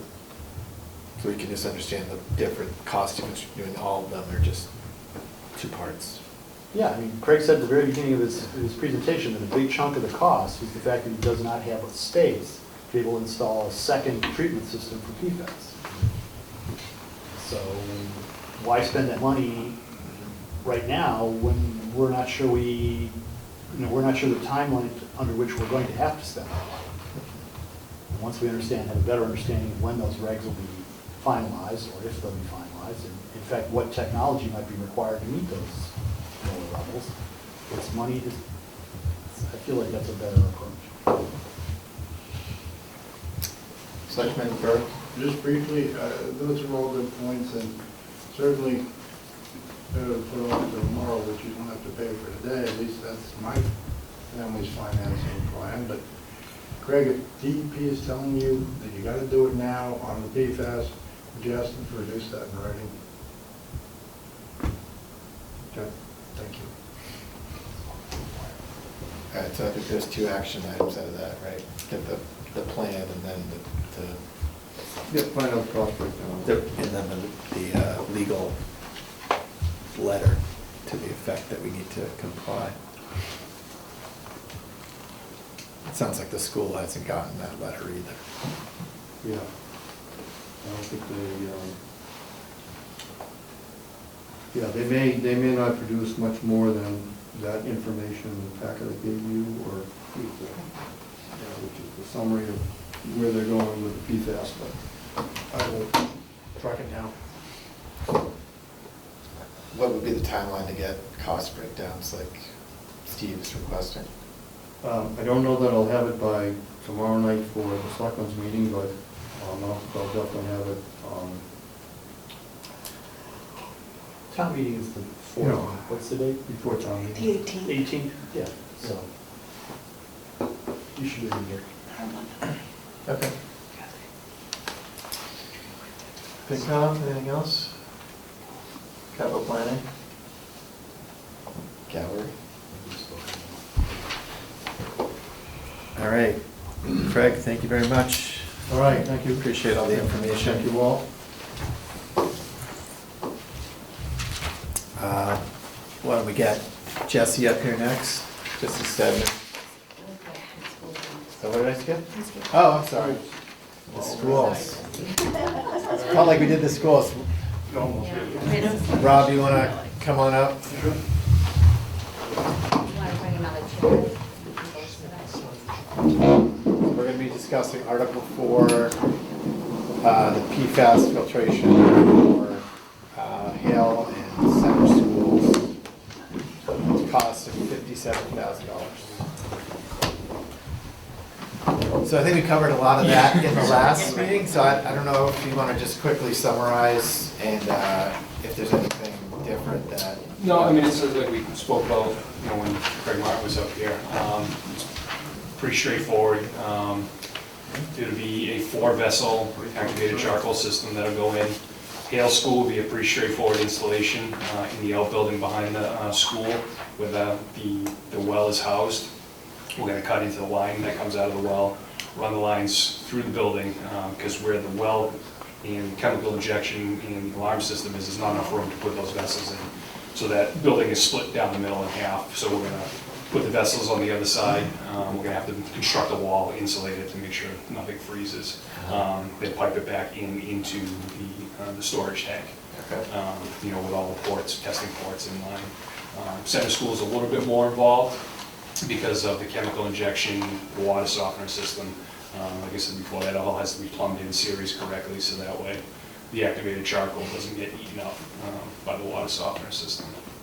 We do have room within the mechanical room to put those, so it's just going to take up a little bit more floor space than that we have right now. So that's pretty much it. We had a contract come out last week, and those are preliminary numbers that we got. I'm hoping to have a better number, in the next week, on paper for everybody. So. Has this discussion that we had with Craig, had you guys consider postponing this at all? I don't think that's something that we even considered at this point.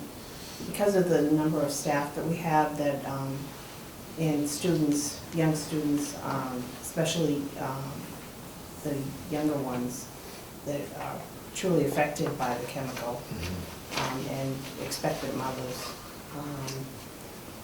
we thought that it was something that we should act upon very quickly and take the advice of DEP and start with the bottled water. Right now, we're bringing in about 40 of those big 5-gallon jugs a week. The cost of about, well, actually, it's 40 just for Center School. Center School's going through quite a bit of water. Yeah, so they go through about 40, and I would say maybe about 30 at Hale, and they're about $3 a piece, so, and that's a week. So, I mean, at first we thought that maybe it was just a novelty, but it's pretty much leveled off to about 70 bottles. Between the two schools? Yeah, between the two schools.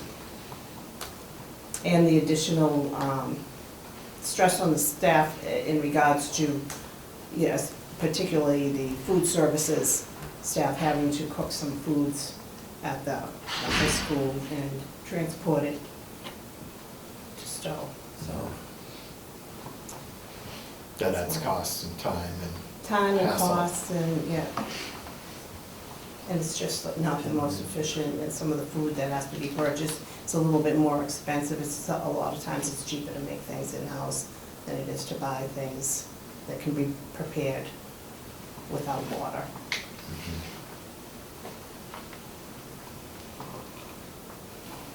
I have two questions. So the charcoal filters that you're putting on, they come in the beginning of your water system. That's the first port of entry that goes to the charcoal.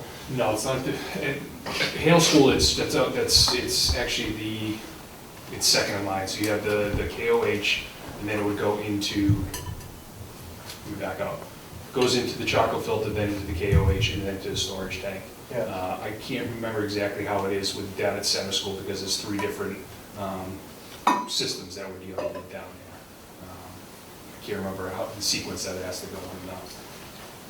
The second thing, why charcoal versus maybe a reverse or osmosis or something like that? Cost. I think this was the cheaper of the 2 systems. But is there a difference in cost in operating that? I don't know. That's all that I can ask though. So I think maybe a reverse osmosis system wouldn't have the same maintenance Yeah, long-term structure, cost. long-term. I don't know that I ever heard in any of the conversations that we had, the DEP, that anything but charcoal was a solution for that. There are 4 different suggestions on the EPA website for how to do this as a remediation.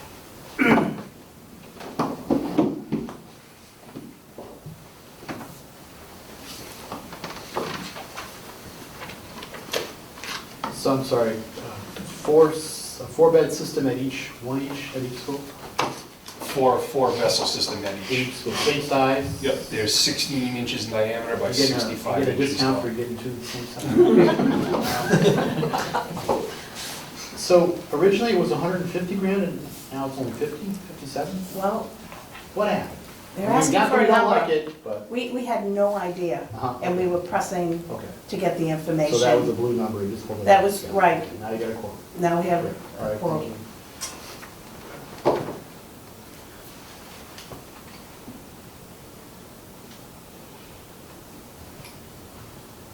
Mark? Okay, so you get 2 systems, one for the Hale School, one for the front of the Hale School. And they're both 950 gallons per day, or is it? No, center, they're both different numbers. I don't have the numbers up. More or less? Yeah, I think they're pretty similar. Not crazy. No, I don't think it's a crazy So basically, difference. basically you get a 2,000 gallon system between the 2 schools. So why is the other one $150,000? He's got to knock a bunch of walls down, put a room in the Well, he's got a lot, Frank has a lot of the things that he's got, an alarm system, the recorder, and his manganese and his other things that he's treating for. Now, We're all set on that But you had the recorders put in last year. this past summer. What was the cost of that? I don't remember off the top of my head. I'm just trying to balance the issues out. It was in excess of 50,000, I know that for sure, yeah, but I don't know the exact number. Thanks.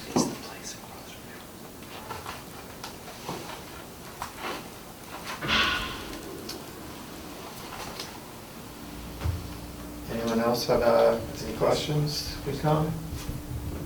Capital planning?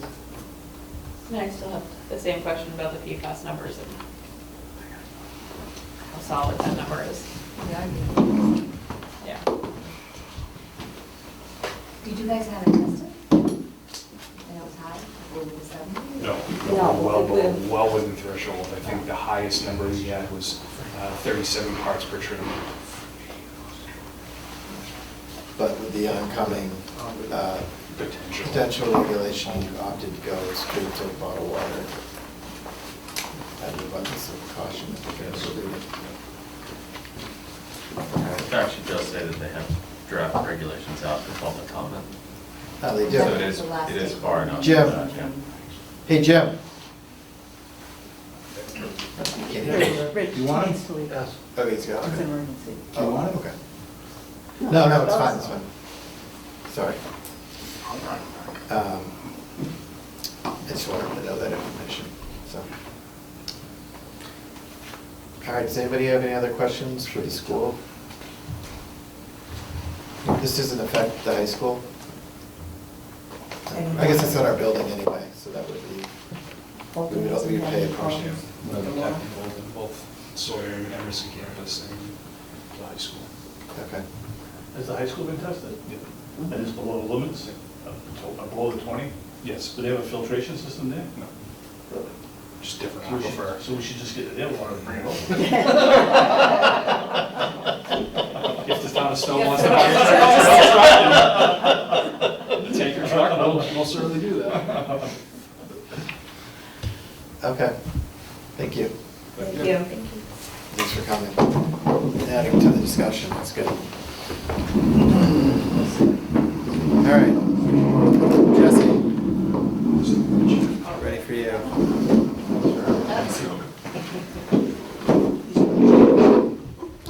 All right, this is Article 5, Complete Streets Construction Administration for $40,000. I have a handout. I didn't realize there wasn't a projector, so I'm sorry. That's okay. Here we go. So you can skip right to the first page. Well, one more down there. You got one for capital planning too? Yes.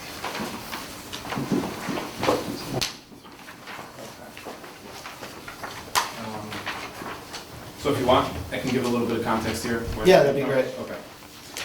So we have some new members, so you may need to back up and just explain what the Complete Streets is. Okay, yep.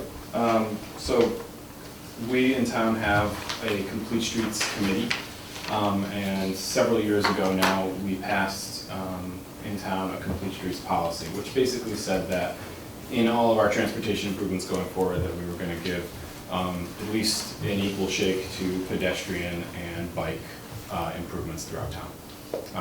Obviously, there's more to the policy than that, but that's the general overview, and that we would do that in a variety of different ways and different projects.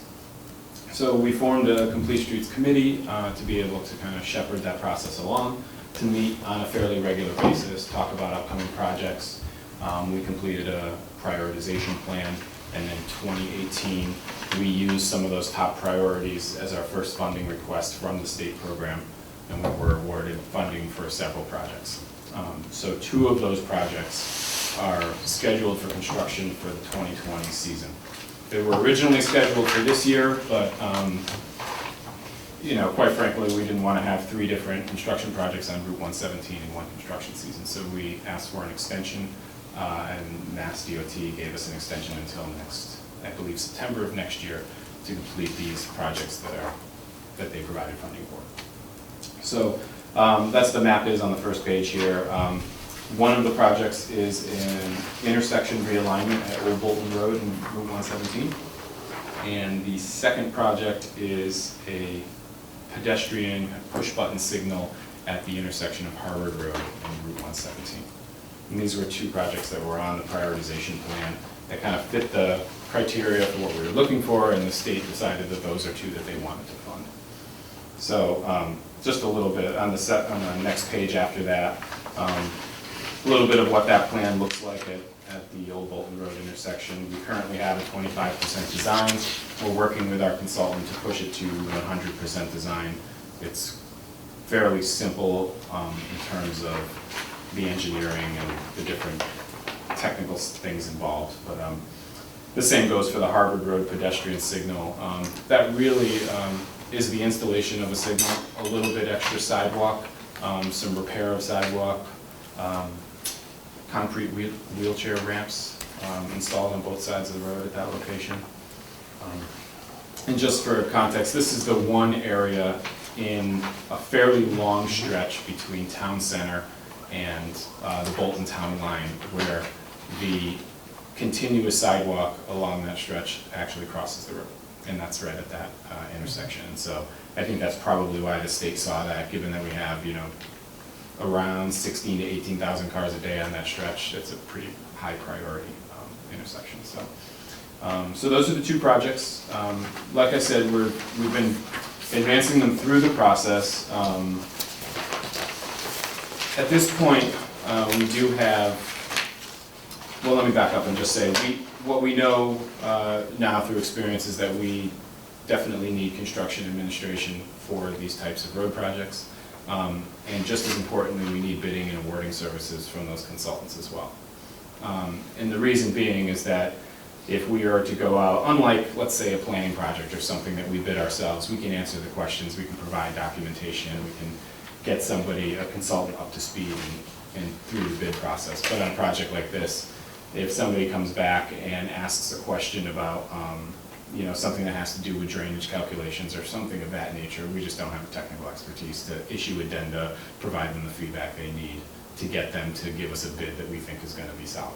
So that's what the bidding and awarding services is. You know, there's a few things that we, of course, can do. We can, you know, request the prevailing wage rate schedules and things of that nature, but as far as addenda and stuff like that, that's what we're relying on a consultant for. And that's what the $40,000 is for? Yeah, so it's for two things. It's for a part-time construction admin. So what they would do, what that entails is basically somebody to come out and on the firm that designed the two plants at both of the locations, they estimated something like 3 hours a day over a 2-month schedule. They would come out, do any of the testing involved, compaction testing, things of that nature for pavement. They would just monitor on a daily basis what was going on. They'd attend, you know, bi-weekly meetings. They would respond to RFIs, a whole host of kind of technical stuff. If something came up between the project and an abutter issue and we had to take some survey shots or better understand what was going on at a certain limit of work, we could rely on that construction admin consultant to help us do that. So it's a wide variety of things they do, but they're the eyes on the ground from a technical perspective. They make sure that the plan that they developed is the plan that gets built in the field. You know, I know we talked about this in Lower Village, it's the same concept essentially. And so we knew that we needed to have some construction admins, so back in April, we had asked them, our current consultant, for a proposal. And they gave us a proposal for, I believe it was $28,500. How much? $28,500 for just construction admin. And just the way we had worked with them and with the procurement process, I really wanted to, I talked with folks here in town, and I wanted to go back to the drawing board and put out an RFP, get 3 quotes, and just after kind of reviewing Chapter 30B, really make sure that we had it done right, and that we included the bidding and awarding services in that. Originally, we had expected, we didn't know that this town meeting was coming up, we'd expected, well, you know, we'll just wait till May, I guess, we'll do it then. Which wasn't ideal because we were hoping to actually go out to bid over the winter when prices are generally more favorable. You know, they don't have their whole schedule worked out already, right, you know, when they're looking at projects. So that was the intention of trying to see if this town meeting would be a better fit. Could we get a better price? Could we kind of hit the ground running in May and be able to finish the project in September? That would be ideal, I think, from a project management standpoint. You know, there's just less margin for error, basically, to go out to bid in May, do all that work, get somebody on board, and then get the project going. My thought is these are simple projects compared to what we've been dealing with, but still, it just, you know, given that we're already in the extension period, it seemed like if we can buy ourselves an extra season here, do some of the upfront work, get somebody on board and be ready for the spring, that might be the best option.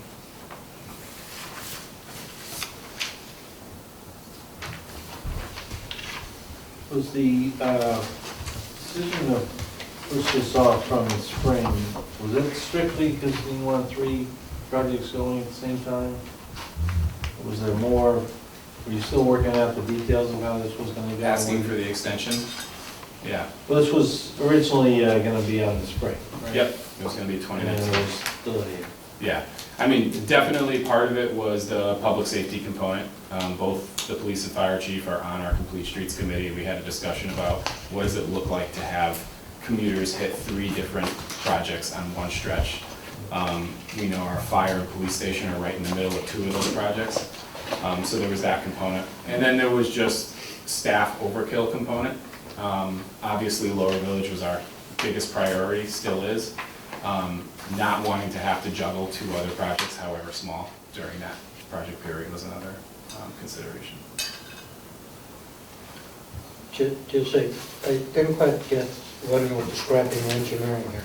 So has the engineering been done for both of these projects? Are they completely done? No, they're not completely done. No, so where we're at is we're past the 25% design phase. They've come to us with basically you know, a pretty well-developed plan. The Complete Streets Committee has reviewed it. We've gone back and forth with them a couple of times on ways that we would like to see them fine tune it, and then deliver the 100% design. At that point, you also get the project manual, the contract documents, everything you need to then take it and go out and get a contractor.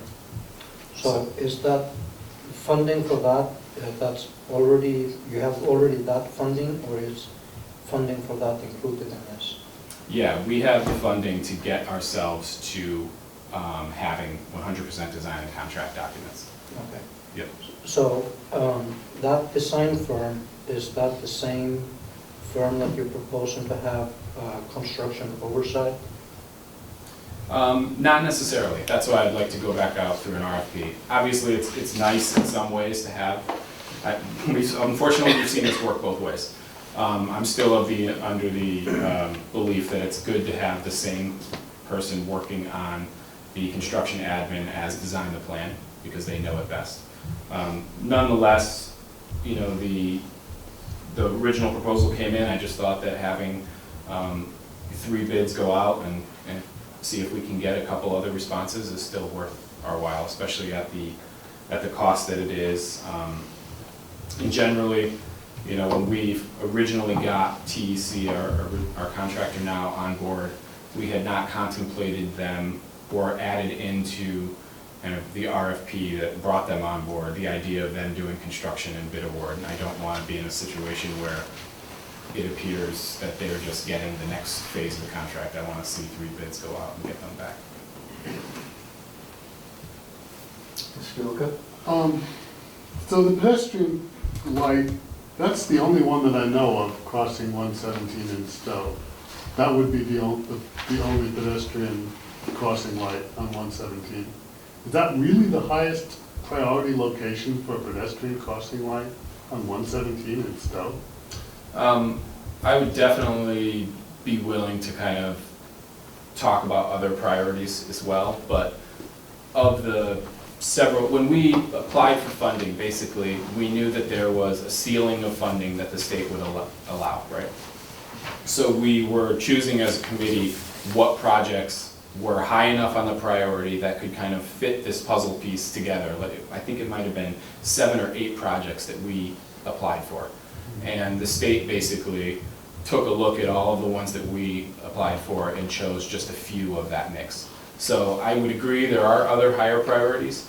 Either they were too much money and didn't really fit into the funding that was available, or the state just chose these ones. And the only thing I can think of is that they saw the location, the vehicles per day, and therefore thought that this was, you know, going to fit their priority best. So the light would be, so the pedestrians could cross 117 or Harvard Road? 117, yeah. So to get from the Gulf Station side to the Lions Club field? No. That's Harvard, yeah. Sorry. No, this is a place, Sorry. so you're connecting a place where nobody works to where nobody lives.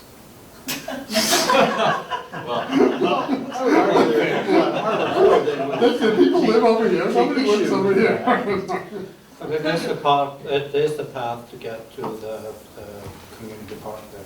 I mean, I think the argument is that the sidewalk crosses the street there from the north side of Great Road to the south side of No, Great if Road if as you're it going crosses by the Harvard. Yeah. sidewalk. Yeah.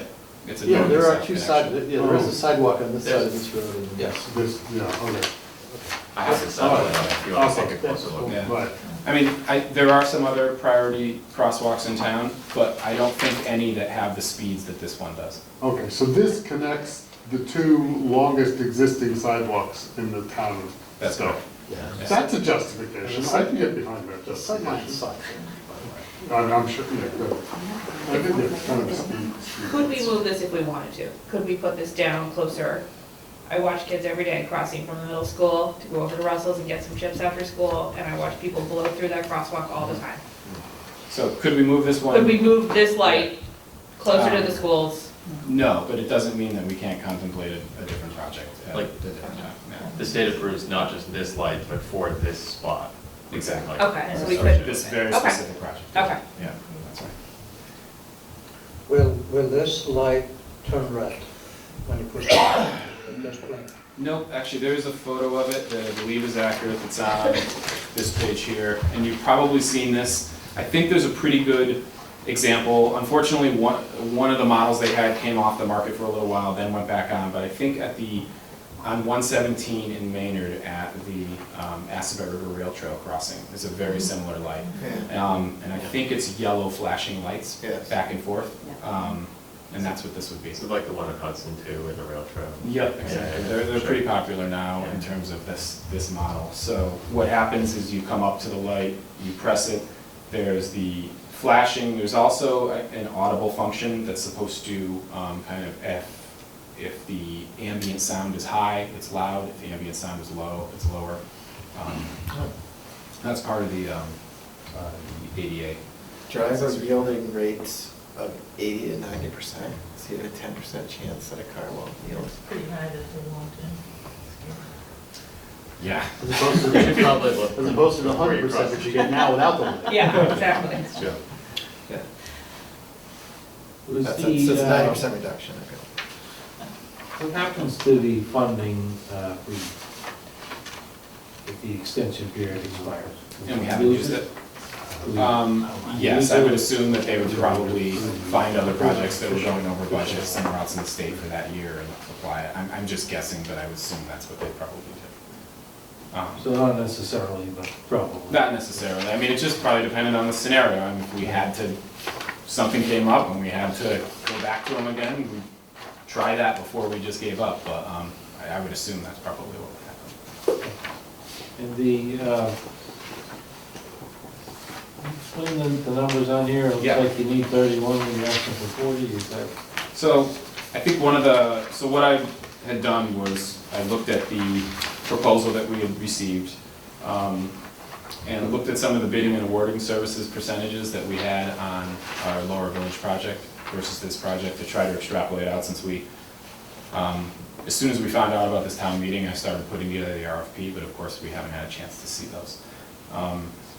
I included a higher number than the estimated total based on the experience in Lower Village, which is that it is not uncommon. Basically, I often used to think that, oh, okay, you know, something comes up in a project and so there might be a change order for construction. But just as often and, you know, very similarly, anything that happens during construction, even if it's not a construction issue, you have some impact on your construction admin that might be beyond what the original scope was for. So maybe it's an abutter issue that you need to resolve or something. So there just is there was a little play in that, and that's why I chose that 40,000. That's what we talked about with the committee.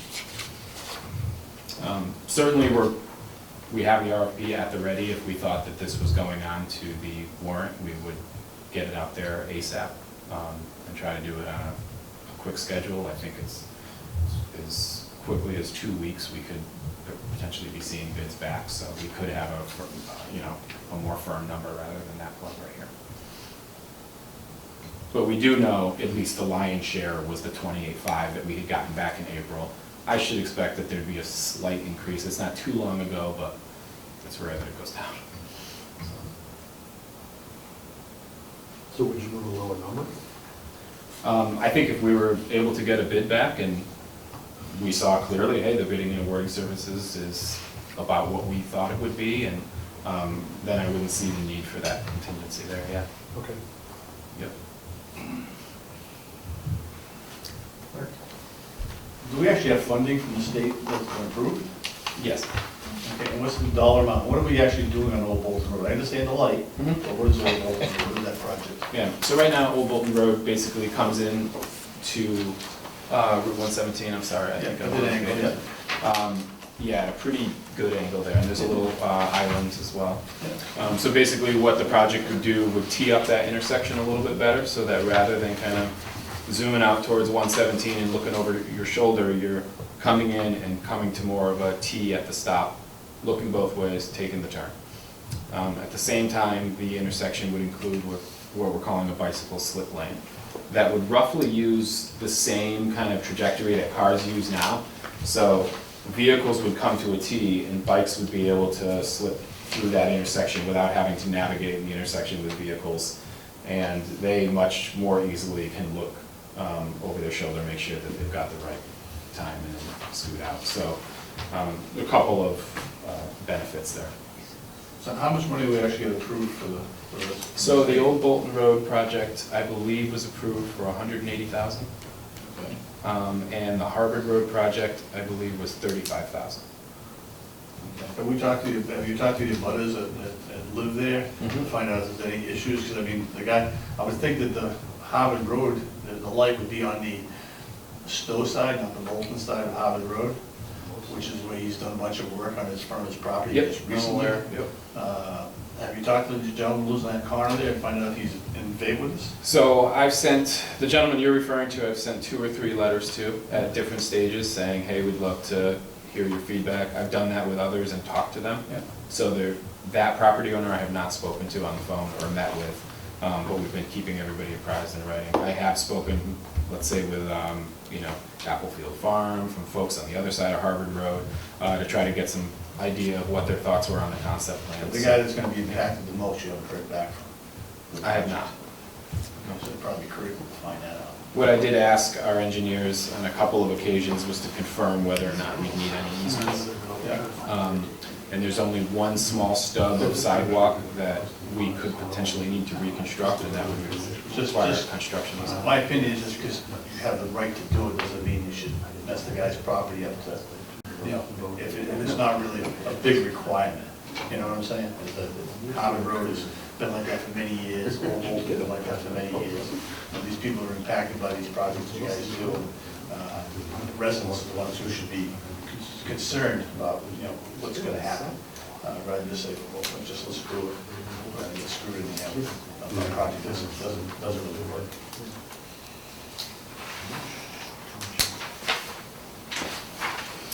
FinCom, you guys got any other thoughts, questions? Capital planning? Anyone else? Thank you. Thank you very much, Jesse. You're welcome. Thank you.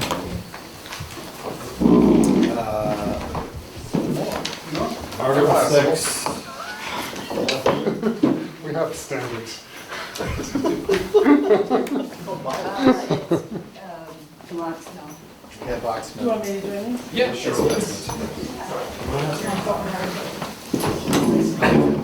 Very good one, project. Yes. Same thing, another couple of, this one's shorter. Thank you. Go.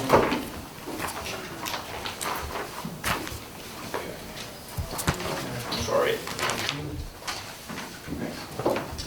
Oh, I'm sorry. Go ahead and just start, give some background here? Okay. So this is something a lot of us probably haven't heard a lot about, unlike some of the other transportation projects. So the Box Mill Bridge, for those who may not know the area, is over the Elizabeth Brook, just as you get to Carver Hill Orchard. So I believe on the second page, I've got a map just kind of showing the overall location here. So going down Brookside Avenue, past the cemetery there, you take a right and you head over a bridge that most folks would probably not think anything about. Really notice it. Yep. So this bridge, similar to the Gleasondale Bridge, had failed an inspection report and was found to be structurally deficient. I can't say exactly what time that was, I think it was before my time, but I know that in 2015 was when the project got onto the state's Transportation Improvement Program. So that's typically called the TIP program, and basically when you have a project that is either like a bridge or just a bigger project than a municipality can handle, you can apply for TIP funding, and it goes on to a fairly long cycle of projects that constantly evolve. And so this one was approved for replacement back in 2015, and it had a 2022 construction date. So it averages about 7 years. Okay. Sometimes these small projects are able to kind of fit in the cracks if there's a delay somewhere. So either way, it's still on target. It was a $3.5 million project. And basically what the project entails is putting in a new substructure for the bridge, replacing the steel beams, the concrete deck, which is the top of the bridge. And they're actually going to be building a temporary bridge while they do that work. So there'll be a temporary bridge just to the south that kind of loops over Elizabeth Brook, and they'll be working on the main deck during that time. At the end, they'll take the temporary bridge out. basically restore the land that was damaged in the process and clean up and get out. And so that's kind of what the project looks like right now from a construction standpoint. Kathy, do you want to talk a little bit about the right-of-way aspects, or I can do that as well? Sure, I'll take a shot at Sure. it. So the state is paying for the bridge, using, I think, federal transportation money. But in this case, the town is responsible for any of the land takings that are associated with the bridge. So the state has reached the point where they have 25% design plans. We have those here. They're pretty hard to read, but we're happy to share them if you want to see them. And there are two landowners that are affected by the construction. One is the Lord family at Carver Hill. The other is Mark Burrell on the other side of the river. Both of them will have some temporary construction easements that need to be taken for the temporary bridge. There's going to be some very small slivers of permanent easements that are required for things like guardrail, abutments, overhead power lines. And then also some very small additional land takings associated with the right-of-way. So Box Mill Road will be extended by a couple of feet, and there's some additional right-of-way associated with that. Bridge, when they put it in, is going to be essentially the same footprint. It's not going to be a whole lot bigger, but because of the modern construction techniques, the abutments take up a little bit more room, so there's some takings associated with that. We are required to go through a federal process. Basically, it's a federally prescribed process for the takings. So we're obligated to contact the landowners, offer them fair market value for the easements on the right-of-ways that will be taken. It is their option. They can forego any payment and actually agree to donate them. Or they can say, yeah, we'd like to be compensated. We can't. Is there any benefit to them? Like, can they deduct it off their taxes? I don't believe so, but I'm not sure about that. The actual amount of compensation they're probably going to be due is fairly small, given the nature of the rights that are being taken and the amount of land involved. But the feds prescribe an appraisal process that we have to go through. So if they agree to donate, we don't have to appraise at all. But if they don't agree to donate, we have to appraise, we have to review appraisal, we have to offer them fair market value. In either case, we have a whole bunch of legal work to do associated with preparing the orders of taking and doing the title research and all that. So what we're asking for in this article is really just the money to do the appraisals and the legal work to get us to that final step where we could make an offer because we know what the property's worth. So this doesn't include any actual payment to the landowners that would come later. If you need to do that, when would you do that? Our hope is that we would start that process between now and May. So if we are at the point where we won't actually be able to do the final takings until we have 100% plans. We know exactly what the square footages are, but we would at least have more information by the point that we have the 100% design plans. And when will you have the 100% design plans? When the state will. This has been a little bit of a hurry up and wait project, so there's a whole lot of activity and then there are these gaps. Yeah. I guess why I'm asking is, if you do an appraisal today, this is still far down the road. Is that gonna, be you need to do a new appraisal by the time you get there? We won't do the final estimating of value until we have the final plans. And we know exactly, it's 7,125 square feet, not 7,120. Yep. And we can figure out those exact numbers. And so we need the state's final plans to do that. And you also said you wouldn't do the appraisal until you know if the landowners would donate.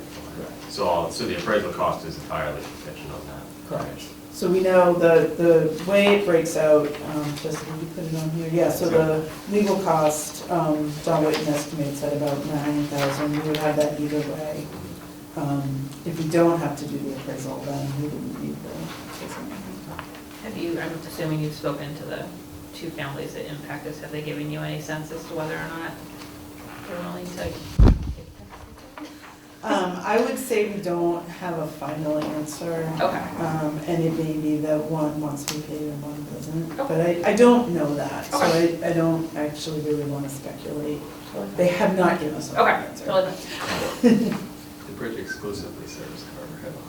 It exists. It exclusively serves Carver Hill, but the impacts are also on. Right, I should say that part of the reason that I'm involved in working with Jesse on this is there are also impacts on the Carver Hill conservation restriction that we just purchased. So I'm going to need to be involved in any case in sorting through those and figuring out whether the state is going to require any compensatory land for the land that the state's making us take. But the town won't have to pay the town. So was it an agricultural restriction or a conservation restriction? It's a conservation restriction that is designed to encourage agricultural use. Okay. And I think in all, we're talking about, my estimates based on the 25% design plans, is that we're talking about a total of maybe 13,000 square feet of impact, so about a quarter acre, but in lots of little pieces, and about maybe half of that is within the conservation restriction. Most of it is an overhead power line easement. So there actually isn't a lot of on-the-ground impact, it's just that you have an overhead wire. Now I understand why you're so deeply involved in this. It's like a lot of land. Yes.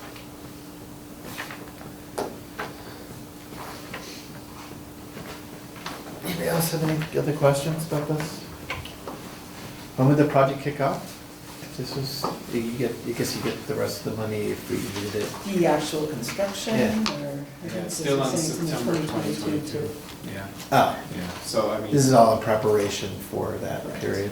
Yeah, it is. So why now with this project?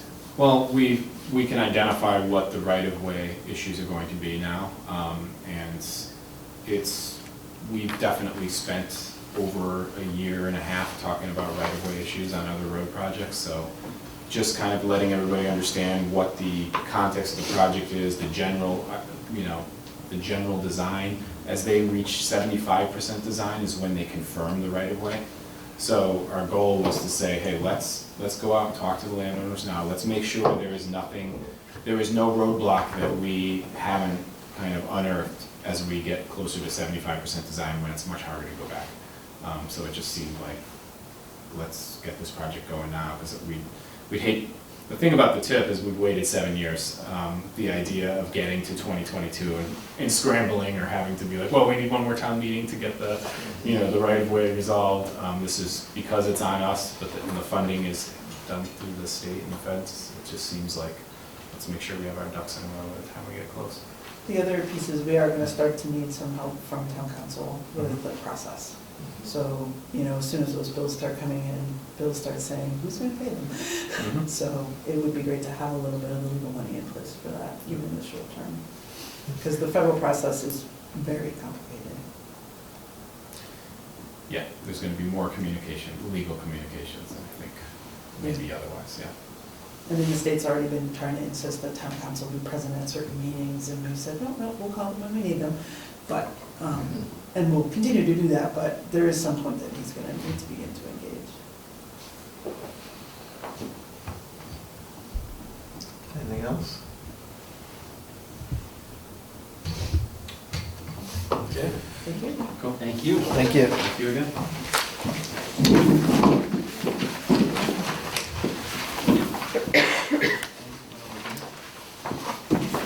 So that was for $30,000. Yep. Potentially less, yeah. The last article for the night, Article 7, is for funding overtime back pay.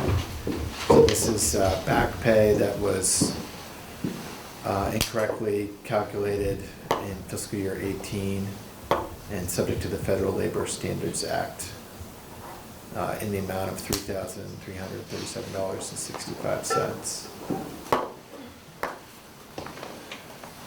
So, see, this one seemed pretty straightforward. We didn't ask the police to come, or the town administrator. Seems like it's paid. Do you have any idea why it Yeah. was incorrect? And is 2019 gonna be incorrect? I can ask. Yeah, I'd wanna know. I mean, I'm happy to go for it, but it would be nice to know why that happened so we could avoid it in the future. If it was just a clerical error or I what think happened. that can take that up as a question we can ask the town administrator.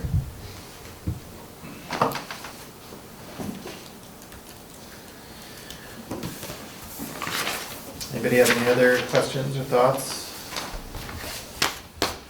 Okay, well, I think that, oh, I'm sorry, Mark, go Always ahead. a question. What's that? I'm always a question. Yeah, go ahead. This is a public meeting. Yes.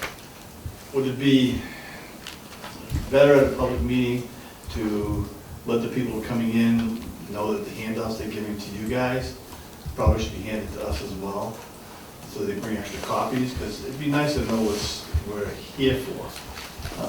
You know, Jesse came in, he had some stuff that he drafted out and handed out, and then the building inspector did the same. And although Katie might have gotten some of this, wouldn't it have been nice to everybody have the same thing to have an opinion on? So I first of all, I want to say thank you for coming. You're welcome. This is probably the most well-attended public hearing we've had in a long time. Defer to Peter if he can remember one that's been. Easily. A lot of meaningful stuff here, but I think that's a good idea. I think a lot of times the presentations are presented on a thing, you know, not necessarily handed out, but it's something to mention. Linda, did you have some thoughts on this? This is part of the public hearing, which is for the board to collect information and not necessarily, and just take input. I understand, but if we only have part of the information in our hand to input on, it's kind of a gray area, you know what I'm saying? Yeah. I mean, it is what it is, but just a thought. Yeah, this is like, I think to build on what she's saying, this is sort of like the beginning of the dialogue. A lot of what we learned tonight was brand new to everybody here, at least on this board. Would you say that, but when's the town meeting? November 18th. Right. We got a month. November 18th. November 18th, so it's a month, so Yeah. it's gonna go boom, boom, boom, and Yeah. it's done. And this information can be put onto the website. What is it? They just got No, it. no, no, no, I'm, They just got it. Yeah, we can distribute it. no, you Okay, can't. so what we'll do, we can commit to PDF and all But this these is a public documents. meeting, you're gonna have another one before the town meeting? No. Okay, so my point is, The select- if Jesse had put it online beforehand, or the building inspector put it on beforehand, we could have reviewed it, so we had some more of an opinion on it then. That's why I'm saying That's the true. handouts would have been a good idea. So- It's just so an Mark- idea. So Mark, this is actually the sequence of events here. I agree with you. I understand. Yeah, no, I share your frustration because the warrant just closed and we just got, I think we got something at 5 o'clock. I'll tell you what, I'm not frustrated at all. Well, you know, but we do need to have our public hearing a certain amount of time before, The meeting. before the town meeting, and it needs to be in a public, needs to be distributed in the newspaper, and they have their deadlines, and so that's why this one's so far in advance. And I understand the meeting got pushed quickly because of the elevator and all this stuff like that. Yeah. Yeah, I follow it, just a thought. Yeah, I think we can, Gina and I will encourage them next time to bring more copies. We do have more copies of the warrant, if you want to. She's good. Okay. And you're happy to have my copy, We're good. The other point too is, I'm just sorry, Mr. Chairman. Yes, point of order, please. I'm sorry. What? Is that okay? Yes, you're recognized. Is I think that they didn't have that information until just this afternoon. Yes. So to get a lot of this information out, I mean, to defend their point, I think is if there was more time built into it, like in an annual meeting, we know further in advance and we can get the information. Like Craig, I think he was talking about it today. So a lot of these presentations probably weren't even completed until just before they are, and coming out, and yes, typically they would be in the building, you could run to the copier and make copies. We're in an unusual situation, but I think it's typically noted, but I'm gonna defend my colleagues. And you can, but they did have copies for everybody here. So 'Cause if they made 10 copies, they could have made 15. And and I'm not arguing, I don't wanna argue with you, Linda, because it's not an argument, it's just a suggestion. That's a good, It's fine. it's a good That's just a suggestion, and suggestion. we'll suggest it, we'll make sure that we, next You don't- time, you don't have to remind do it, everybody. it's just a suggestion. It's a good point. Okay, that's all I was I making, think that's all I was making. our selectmen wanted the word. Brian, did you want to pipe in here? No, I think it's all in there. Unfortunate. All right, well, let's, Also get the projection. what, Supposed to be the elevator special town meeting. Yeah, with nothing else. Right. One article, it's like a Christmas tree. right? Yeah. People are hanging off it. Okay, so with that in mind, I want to thank you guys for all attending the public meeting. This will vote to adjourn this. I guess we're not adjourning it, are we? Closing. We're closing the public hearing, and we'll continue the rest of our FinCom, Finance Committee meeting after the recording's finished. Thank you for coming. You're welcome.